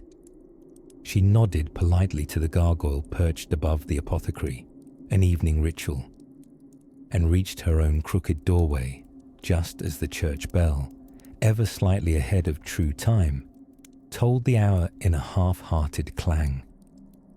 She exhaled, long and satisfied, the way one does when bread is safely tucked in and the sky has finally settled for sleep.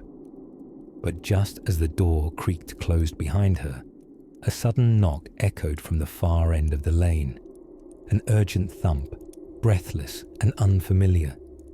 Someone would need sweeping help, or hiding assistance, or possibly someone had brought a goat into the alehouse again. And so, the evening was not entirely finished. The bells of St. Swithin's tolled 5 slow, somewhat apologetic chimes, marking the slide of afternoon into something pleasantly dimmer. The cobblestones, still warm from the touch of a rare English sunbeam, now found themselves speckled with long, slanting shadows. Our beloved street worker Marjorie turned toward the alehouse at the bend in Small Duck Lane, its sign dangling crookedly as ever. A wooden goose mid-quack, forever frozen in a protest against gravity, ambition, or perhaps sobriety. The pub was called the Drooping Fowl, and it had been named thus long before the owner suspected the implications. It served weak ale, stronger gossip, and had so many oaths etched into its benches that sitting down felt like consulting a particularly rustic holy scripture. But Marjorie, like the rest of the labourers, drifted there in the evening hours, not for sin nor celebration, but for a sort of communal sagging, the kind of collective unwinding that didn't require many words, just a wooden stool with 3 working legs and something lukewarm in a mug. She stepped through the low doorway, ducking instinctively, having once cracked her forehead upon that ancient lintel during a more enthusiastic entrance years ago. Inside, it smelled of cooked barley, candle wax, and the end of somebody's hope. According to tradition, it meant the ambience was just right. Behind the bar stood Piers, broad of belly and narrow of patience. His beard was frothy white with precisely 2 grey hairs, not from age, but from a particularly traumatic tax audit under King Henry's reign. He nodded at Marjorie with a grunt only familiar publicans can give, and slid her the usual, a pewter cup of ale that could hold its own in an arm-wrestling match against broth. "Evening, Marge," he said, polishing a spot on the bar that had long since resigned to being smudged. "How's the muck today?" "Oh, delightful," Marjorie sighed, slipping onto a stool that let out a creak of protest. "Found a dead eel in the drainage trench, again. Named him Geoffrey. Gave him a funeral." "Did you?" "Course. Rid to him from Mistress Eleanor's discarded romance pages. Thought he'd appreciate some closure." The publican barked a laugh, short and sharp enough to startle a nearby dog asleep under the grain sack. Elsewhere in the pub, a group of thatchers complained about wind, injustice, and damp straw, though not necessarily in that order. Above their heads, the rafters groaned in solidarity with another day's ending. In the far corner, an old man had fallen asleep mid-sentence, blamelessly drooling into a carved chessboard. The bishop had gone missing. Suspicion had fallen on the night. After half the ale and a small wedge of cheese that tasted, generously speaking, like ambition left out in the rain, Marjorie and Gwen, the red-haired dung cart driver with opinions about literally everything, began the town's most important evening ritual, competitive complaint. "Bless me boils," Gwen began, slapping her knee. "Why does every merchant act like giving you a fair weight's a personal insult?" "They think the scales were built for decoration," Marjorie replied, swirling her ale solemnly. "Or for intimidating pigeons." Gwen clucked. "And don't get me started on chainmail. You ever walked behind a night on a hot day? Smells like boiled despair." "Add some cabbage," Marjorie nodded. "And you've got Tuesday's stew." The two burst into easy giggles, the kind that carry years of shared grime and stories, like the time neither of them would pick up a pile of waste they both swore blinked, or the mystery of the disappearing hose, last seen on the washing line, presumably abducted by a nudist owl. As the twilight deepened, candle flames grew taller, flickering like nervous guests. In this warm amber glow, faces softened, and even the bar's most dented mugs looked like heirlooms rather than liabilities. Marjorie leaned back, bones creaking in harmony with the stool, letting a long breath out through her nose. The day's clamorous filling had finally given way to this sweet, slow exhale. Tomorrow would mean more muck, more eel, dramatics, more grumbling ladders and misfired gossip. But tonight, well, tonight was hers and Gwen's, and maybe even Geoffrey the Eel's, reincarnated as a particularly salty bar snack. Somewhere in the distance, a cat yowled philosophical disagreement with a brawling chimney sweep. Church bells gave a half-hearted ding, too tired for a full dong. And beneath the warm rafters of the drooping fowl, Marjorie contemplated a second cup, though the night might hold more than just ale before the candle burns out. As twilight painted the crooked rooftops in strokes of deep blue and tired rose, our street-sweeping hero Tom found himself pausing at the edge of the cobbled market street, broom tucked under his arm like a lazy lance. Candlelight flickered through shutter slats, and alehouses yawned open, welcoming late wanderers with the promise of warmth, spilt mead, and exceedingly questionable stew. Tom scratched the side of his head beneath the rim of his patched woolen cap. It was supper hour, or as he liked to call it, the time when half the slop ends up in my jurisdiction. Market goers had drifted away like leaves on a stream, but their debris remained. A poetic medley of cabbage nubs, fish bones, peach pits, and one pair of what might generously be called underpants. The underpants were not alone. Amidst the gutter's treasure, a curious fellow shuffled in his patch boots, clutching a sack that tinkled ominously with each step.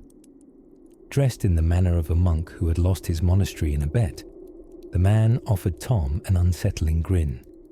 "Evening, good sweep," he said, with the airy politeness of someone who had just definitely stolen something from the cathedral. "Fine haul tonight." "Mostly turnip bits and existential despair," Tom replied, with a straight face. "You." The man clutched his sack a little tighter. "Relics," he whispered, eyes darting. "For trade in the morning. St. Crispin's toenail. Possibly genuine." Relic trading, Tom knew, was a thriving underworld hobby. Medieval people were forever eager to own the spilled coffee mug of a long-dead monk, or the bone of a saint, or more realistically, some unlucky pig. A chapel in York once unveiled what it claimed was the left thumb of St. Helena. 2 weeks later, another parish exhibited the same, but right-handed. Relics were confusing, sacred, and deeply profitable. Somehow half of Europe had a fragment of the true cross, which, if assembled, would have made Noah's Ark blush. Tom shook his head gently and resumed sweeping. "Be sure to declare it at the toll bridge," he said cheerfully. "Else they'll tax it under holy bits. Cost you a chicken." The man grunted and vanished into the alley like a sneaky fog. Above them, the bells of St. Winifred's toll chapel began to toll for Compline. The monastic hour of sleep and cowherds falling into stew pots. Tom watched as lanterns blinked alive along the upper streets, signs of rest inching their way across the town. His broom dragged lazily now, not that it had ever worked up much of a hustle.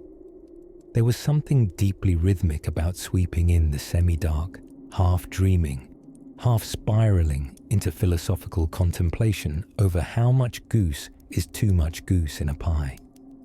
A nearby window opened and a hand dumped a pile of bones onto the street. They landed with a cheerful clatter. Lamb, judging by the curve and the sheer audacity of it. "Thank you kindly," Tom called up. A voice grunted in response, followed by a sneeze, then a curtain twitching back into place. Bones noted, broom redirected. With a precise flick, he herded them into the trash cart lingering beside him like a loyal mule. The cart gave a wheezy creak, its version of a grumble. They'd both seen better years. Across the street, a few members of the Candle Guild tottered down the steps of their hall, tipsy on beeswax payments and the euphoria of unionized stink. One of them waved at Tom, who waved back. There was something comforting in this sleepy camaraderie. The quiet acknowledgement of shared odd hours and shoes that never quite dried. As the stars began peppering the bruise-coloured sky, Tom leaned on his broom and looked out at the street in satisfaction. It would be a mess again come morning. But for now, it gleamed in the moonless dark, serene and sticky, just the way he liked it. A dog barked somewhere distant. A lute plinked from an open window. A child giggled, then yelled, "I didn't eat it," which was damning. And Tom turned toward home, or something shaped like it, his day's labour soaking away into history's forgotten gutters. Somewhere further up the street, torches lit the corners of a different square, a less savoury one where the night's work truly began. By the time the bells of St. Botolph's tugged at the late afternoon sky, our medieval street worker had found solace in the nearest distraction, a piping hot bowl of something generously labelled stew, and only slightly identifiable as food. It was served from a cauldron so ancient, even the Black Death had probably nodded politely as it passed. The stew was ladled out by a one-eyed cook with the cheerful culinary motto of, "If it don't move, it's meat." Wrapped in a woolen shawl of questionable hygiene, the cook chirped at customers with the motherly tenderness of a goose with gout. Our street worker took his portion, thick, steaming, vaguely fishy, and settled against the crumbling stone wall of the guild hall, where the shadows stretched long and lazily across the cobbles. This guild hall wasn't his own. His guild was for the proud brotherhood of street labourers, apprentices of spade, and mistreated inheritors of mud. But the hall offered eaves to sit beneath and warmth from heated disputes occurring within. Artisans inside debated prices, proportions, and paving rights with all the subtlety of two cats in a sack. Every so often, a word like threepence or thatch fraud would burst through the oak doors like a nervy pigeon. As the salty stew did its warming work, our street worker mused on the vital function of supper. In the medieval day, meals weren't idle affairs, they were strategy. Lunch was fuel, breakfast was for nobility and show-offs, but supper was communal. It was when news circled like a jug of ale, and mouths opened as much for tails as for turnips. Even the lowest labourer could partake in the evening's quiet theatre. Gossip served under flickering tallow, scandal tucked between bites of barley. Down the road, a juggler passed, trying to earn a few farthings more before night made everyone uncooperative. He dropped a club, swore under his breath, then politely spat in defiance of physics. Children giggled, and a dog with the body of a dust mop and the attitude of a knight trotted proudly beside him. Our humble protagonist soon noticed an older woman laying a woven mat upon the stone across the alley. She was a seller of lampreys, slippery, eel-like creatures that somehow passed for luxury food, even though they looked like something summoned from the dampest corner of a monk's worst dream. Kings had eaten them, nobles adored them, and peasants, strangely, sold them without complaint. The woman, known only as Goody Wren, was somewhere between 40 and volcanic, her face a roadmap of decades, and her glare sharp enough to pare turnips. She called him over, offering a special on stripped lamprey that he respectfully declined on grounds of caution and partial digestion. She cackled like firewood crackling and tossed a handful of bones at a passing cat. Night began trembling its wings over the town, and the air shifted, cooler, quieter, and syrupy, with the smell of chimney smoke and clove. The streets dulled to a hush. Bottles clinked as shutters closed. Somewhere, a lute plucked out the medieval equivalent of a power ballad. Mournful and off-key, but with commendable conviction. Our street worker stood, brushed stray stew droplets from his jerkin, and began the slow, familiar shuffle homeward. Past the alley, where someone had once tried to sell genuine Roman bricks that were clearly just soggy rubble.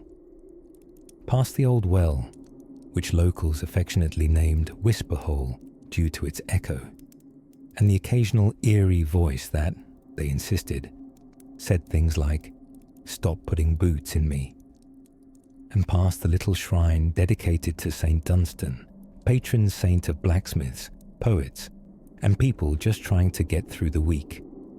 He passed a few more workers, their shadows long and tired, exchanging nods full of the silent camaraderie that comes from sharing both profession and plantar pain. One man was still sweeping, humming something unintelligible that could have been a hymn or a warning, or the medieval equivalent of a top 40 hit about onions.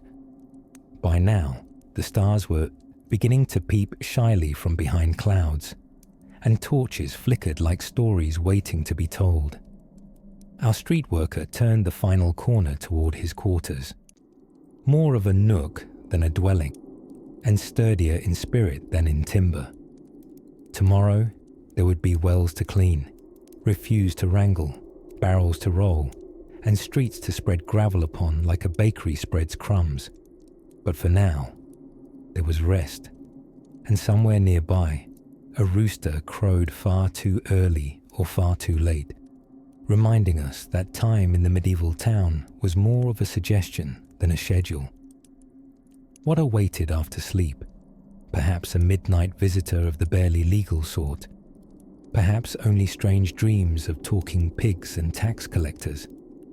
But that soft little footstep approaching from the dark, it might just be where our sleepy tale turns next. As the muted gold of afternoon softened toward evening, the clatter of hooves gave way to the quieter hustle of wooden soles on cobblestone. The day's great acts of labour, the coopers pounding barrels into form, the bakers swiping flour from their elbows, had drawn to a reluctant close. And in the faded glow of the setting sun, our street worker, still nameless like most of his station, turned his attention toward one of the rare joys of his trade, the unofficial shift known as second supper. See, due to a most curious phenomenon in medieval England called two-staging. Many labourers, especially those with calloused hands and uncertain bedtimes, took to splitting their evenings into two, the first defined by rest or a bit of sleep, and the second by food, gossip, and mildly illegal music, as the local church bell tolled 7, or what someone who couldn't read a clock assumed was 7. Fires were rekindled, and stomachs grumbled yet again, unsatisfied by earlier fare consisting of, let's be honest, mostly onions. Tonight, our friend had been invited by his cousin Osric, a thatcher's apprentice with more enthusiasm than balance, to an alehouse tucked behind the old tannery. It was the kind of place where the floor was mostly straw by design, not by accident, and where the drink was more trustworthy than the chairs.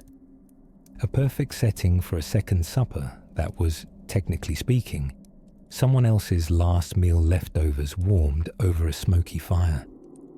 The alehouse keeper, a woman of indeterminate age and invincible cheer, ladled out bowls of pottage, which is best described as hearty if you're feeling generous and uncomfortably beige if you're being honest.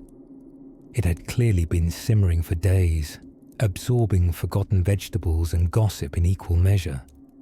As chunks of what might have once been turnip floated in his bowl like ships adrift on a meaty lagoon, our street worker gave a grateful nod.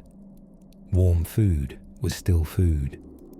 From a nearby bench came the rhythmic twanging of a crwth, a sort of medieval fiddle that sounded like a goose politely clearing its throat.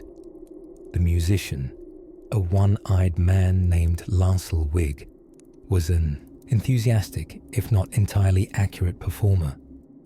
He'd recently transitioned from being a rat catcher to a bard, though most locals felt he might be doing both at once. "Did you hear?" croaked Lancel between verses of an almost recognisably off-tempo ballad, "that the mayor's got a new undergarment made entirely of imported linen." Our street worker spooned pottage into his mouth with the solemnity of one too hungry to be sceptical. "What, no wool?" "It's the talk of the town," Lancel continued, fiddling with a string that had gone as loose as his interpretation of melody. "Says it makes him feel continental, like someone who's seen a window." The laughter that followed was the clipped, snorting sort that often comes from people who desperately needed a laugh. Creaking laughter, like old floorboards letting loose. That laughter formed the true mortar of medieval companionship, the gleeful fumbling together through the daily damp and drudgery, inventing joy in the small cracks of routine. Outside the alehouse, torches flickered against the damp stone walls, casting shadows that danced like jesters along the narrow lanes. A cat skittered past, pausing only to glare at a passing chicken with thinly veiled disdain. Somewhere, someone let slip a hiccup bold enough to echo.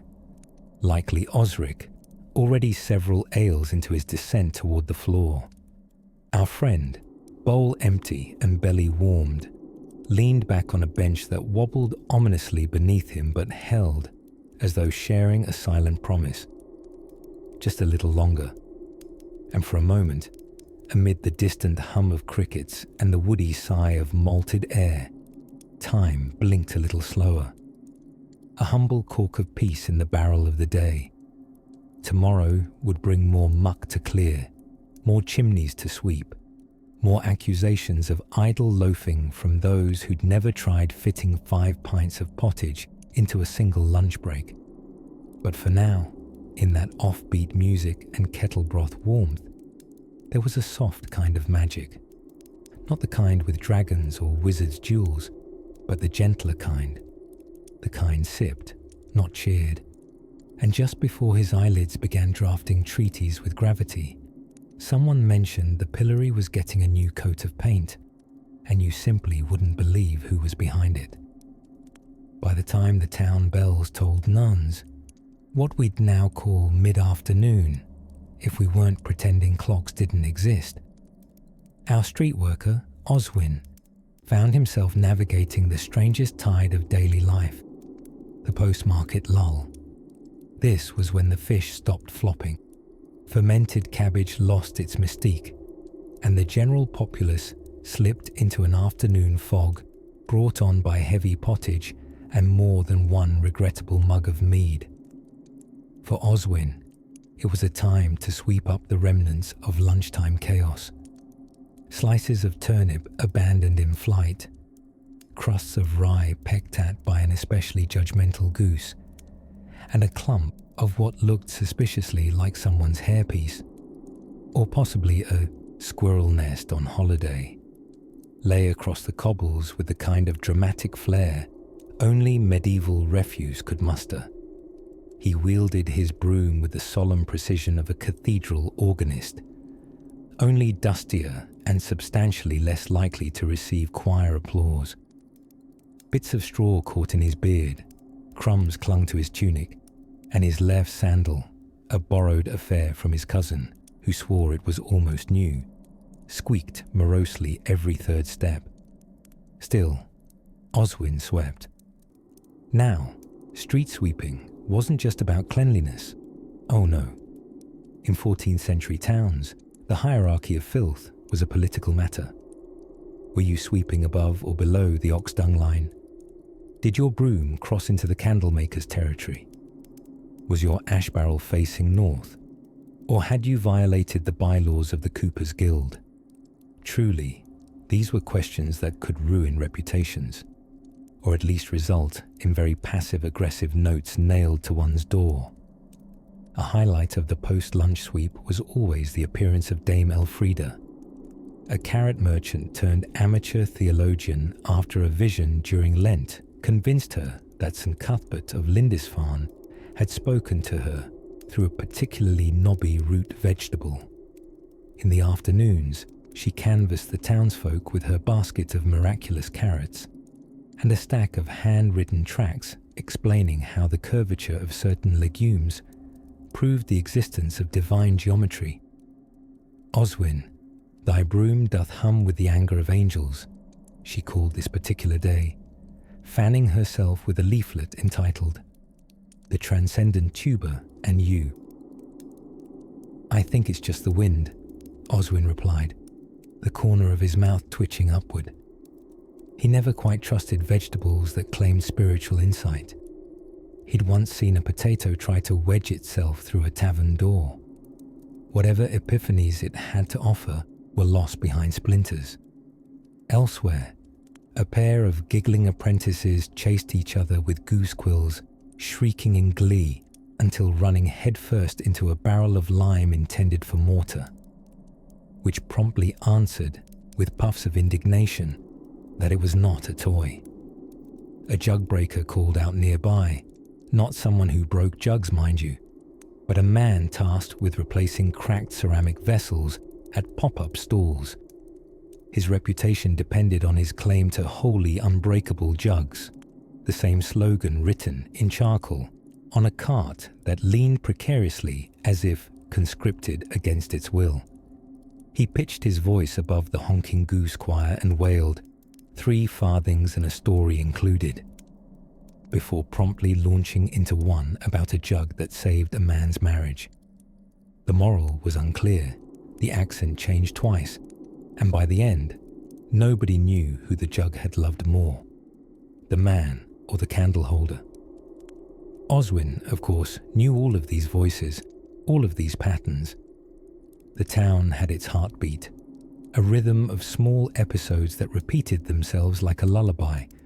Only the cobblestones seemed to remember. He moved between them, a caretaker of motion, someone who understood where the ruts would form after a season's rain, and which bench lid bore the initials of secret lovers, now likely married to different people entirely. This narrow window, the hour after trade and before Vespers, was a hallowed one. Children began their hesitant retreats indoors, their knees predictably coated in bruises and pie fillings. bakers peeked out to see what remained of the daylight, and Oswin, faithful to his calling, performed a final flick of his broom beneath the apple seller's stool, dislodging 2 cores, a questionable cufflink, and a beetle with curious ambitions. He paused then, leaning on the handle, watching as a skinny cat made its way across the square with deliberate mystery, the sort that only cats and certain kinds of monks possess. A draft brushed by, stirring the banners and setting a nearby lute string humming from a window ledge. The sky drifted into syrupy gold, and in the distance, somebody lit a torch. Evening was beginning its slow descent, and Oswin. He turned down the street toward the laundry commons, where stories were unravelled with soap and song, and where, just possibly, an argument about the most aerodynamic undergarments would take flight once more.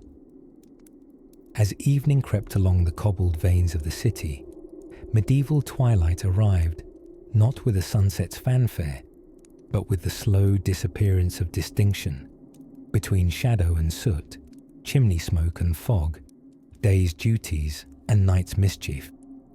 Our street worker, soot-stained and straw-haired, found herself meandering through the sleepy lull between labour and lantern light. It was the hour when bread bakers blessed their second loaves, and alewives lit iron sconces outside their homes, their flickering firelight announcing the promise of a warm bench, a muddy mug, and possibly a conspiracy or two.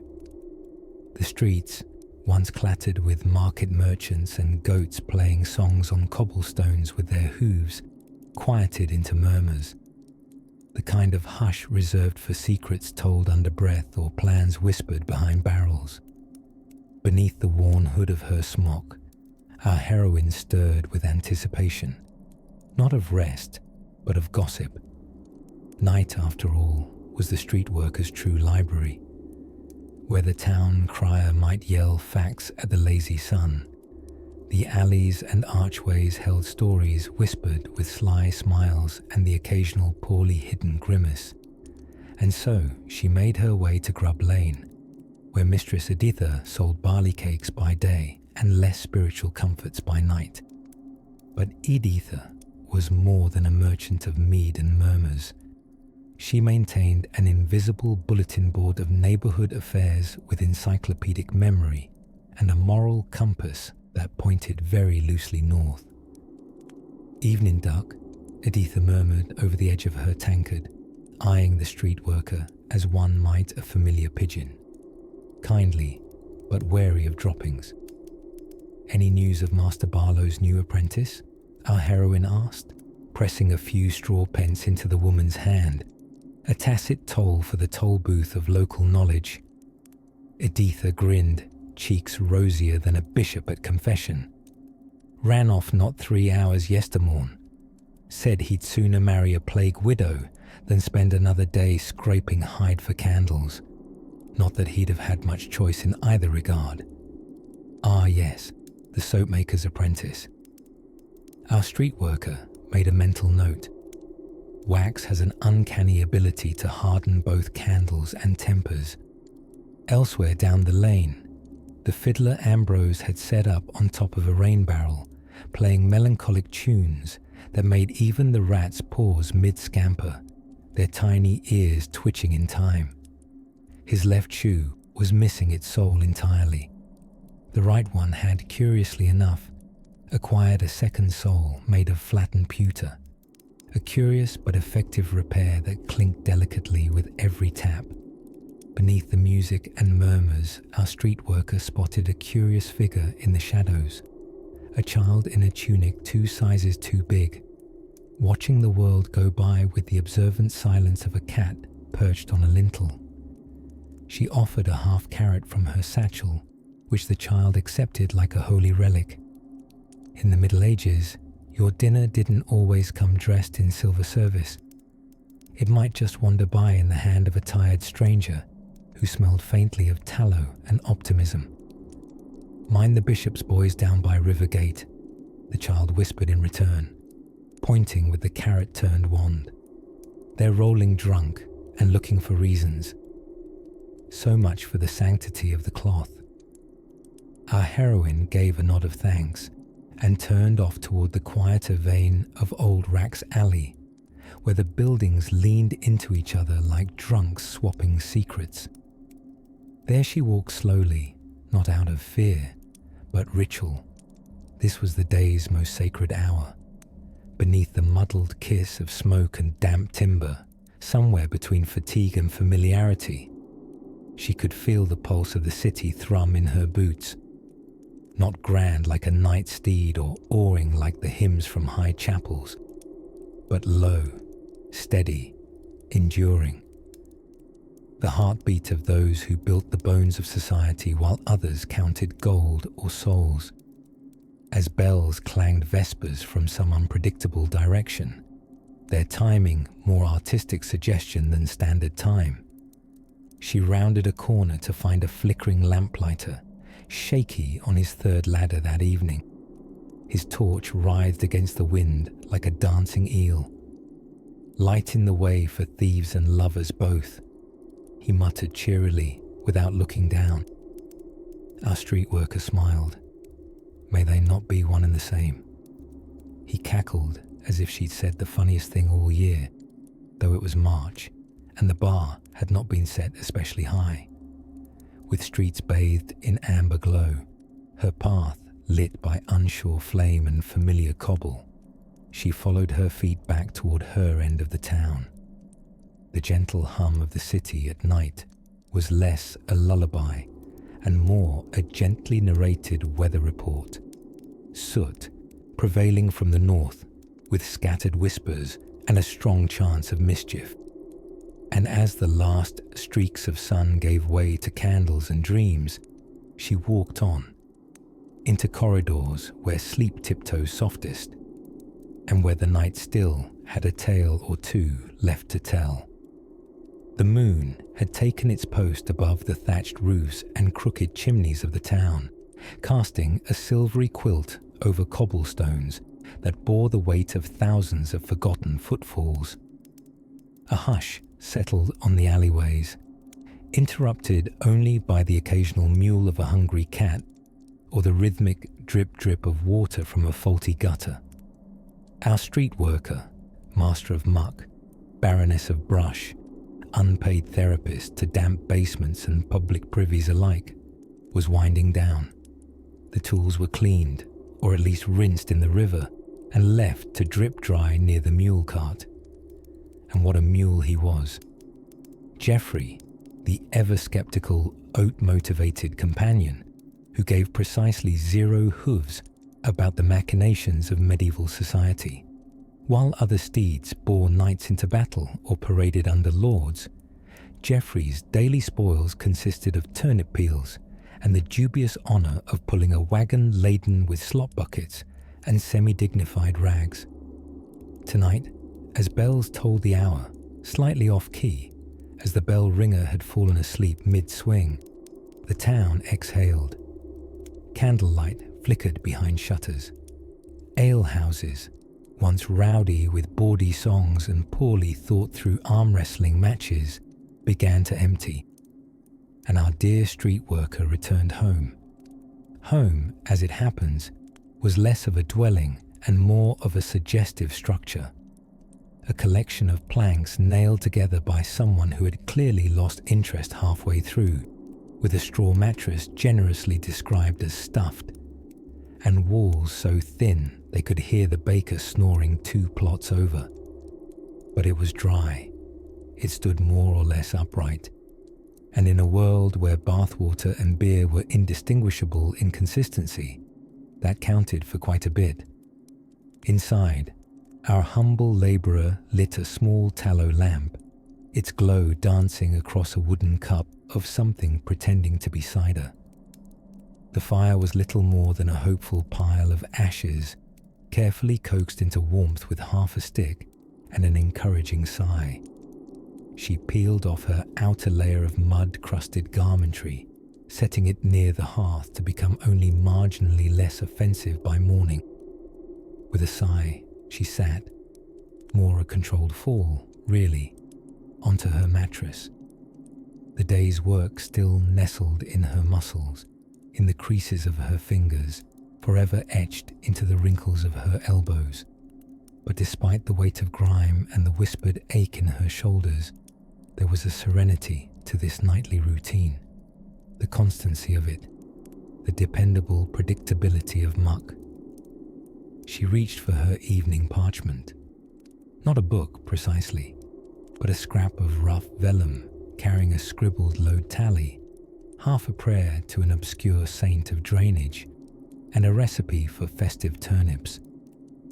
It may or may not have been upside down.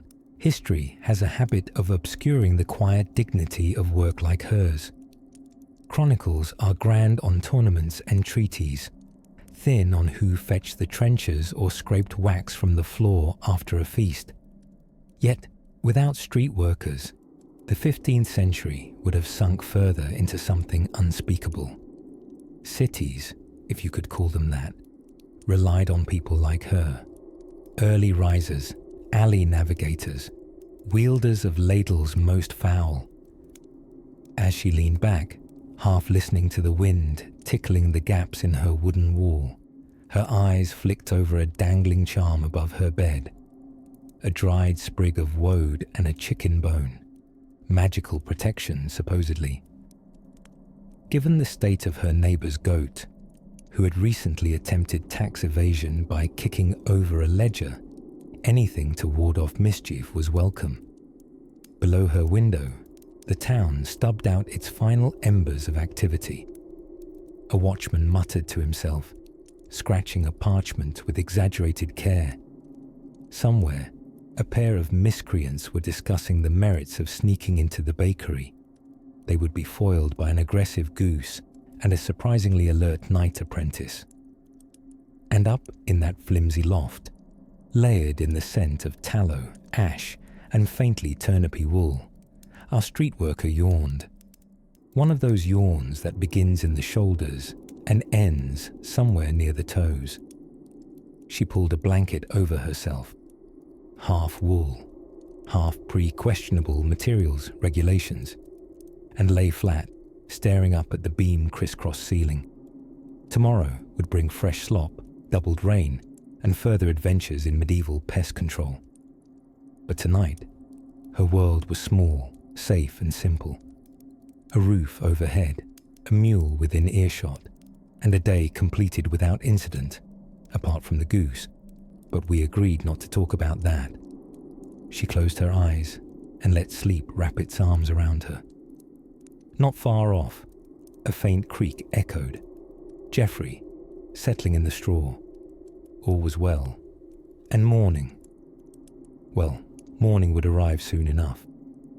As twilight stretches its dusky yawn across the cobbled lanes of our sleepy medieval town, there's a hush that settles over the rooftops, as though even the chimney smoke is tiptoeing home. The day's work is drawing to a close, and so too is the long, curious, and occasionally soggy journey of our humble street worker. Now, you might be imagining a street worker in the romantic light of sweeping gestures and noble deeds, but more often than not, the title involved a broom, a sturdy back, and an unwavering tolerance for things the nose would rather not mention. Our hero, let's call him Thomas, a name sturdy enough to fit soot in its pockets, is now trudging home, boots squelching with the remembrance of puddles past. Thomas's house is a modest affair, thatched roof, wattle and daub walls, and a door that creaks softly in complaint with each evening entry. He stoops slightly as he enters, more from habit than necessity, greeting a pot of cold pottage on the hearth as though it owes him rent. The fire has nearly all gone to sleep itself, leaving only the occasional crackle like a cat's purr in wood smoke. He sits, kneading his tired hands together, hardened from a day of dragging carts, sweeping muck, and politely nodding at pigs who most definitely do not care. Now outside, the last of the baker's fires flicker orange against the lanes, and somewhere a minstrel is serenading a door with uncertain success. As Thomas stares into his hearth's dull glow, he allows a slow, dusty sigh to escape. Not of despair, mind you, no, but of the small, quiet exhale that comes from doing a hard day's invisible work. If history has taught us anything, and bless it, it usually needs a few tries. It's that while kings feast and knights gallop dramatically across storybooks, it's the street worker who, without fanfare, coaxes order from chaos. Left to its own devices, the medieval street has the disposition of a teenager's bedroom, crossed with a goose riot. But Thomas? He holds the line between civilization and slipping in something unspeakable. He takes a sip from a wooden cup of something thin, vaguely warm, and ambiguously alcoholic, the medieval equivalent of tea, if you're prone to generosity. The liquid burns a bit, possibly in protest, but it does its job lulling the muscles. His fingers relax. His thoughts meander. He remembers the widow down the street who thanked him with a smile and 2 boiled onions. The baker's boy who tried sweeping against the wind and ended up sweeping his own hat into a horse. The sun on the cobblestones this morning, catching the frost in just such a way that the muck glistened like old jewels. Unpleasantly fragrant jewels, but jewels nonetheless. Outside, the night deepens like ink poured gently into water. The moon, an unblinking eye in a woolly sky, peers down on huddled rooftops and chimneys that resemble sleepy sentinels. A dog barks once, offended by a shadow, then curls into himself like a comma and continues his storyless nap. Thomas nods off in his chair, only for a second, just until the log in the hearth shifts with a sleepy crack that startles him into a half chuckle. He rises at last, stretching the sort of stretch that sounds like a barn door opening. He sways delicately to his straw-stuffed bed in the corner, the mattress creaking in greeting. He lays down, boots off, toes wiggling in quiet rebellion, and pulls a simple wool blanket over himself. Outside, a drizzle begins, soft and consistent, tracing rivulets down the windows like the world itself is dozing. By dawn, the streets will await him again, with their secrets, their spills, their squabbling geese. But for now, across soot-stained stones and under lopsided shutters, the town hums low with sleep. And Thomas, keeper of streets, an unsung steward of the muck, snores gently, not like a lion nor a dragon, but like a man who earned his rest, whose broom lies beside the bed like a knight's sword. Good night, Thomas. Good night, you.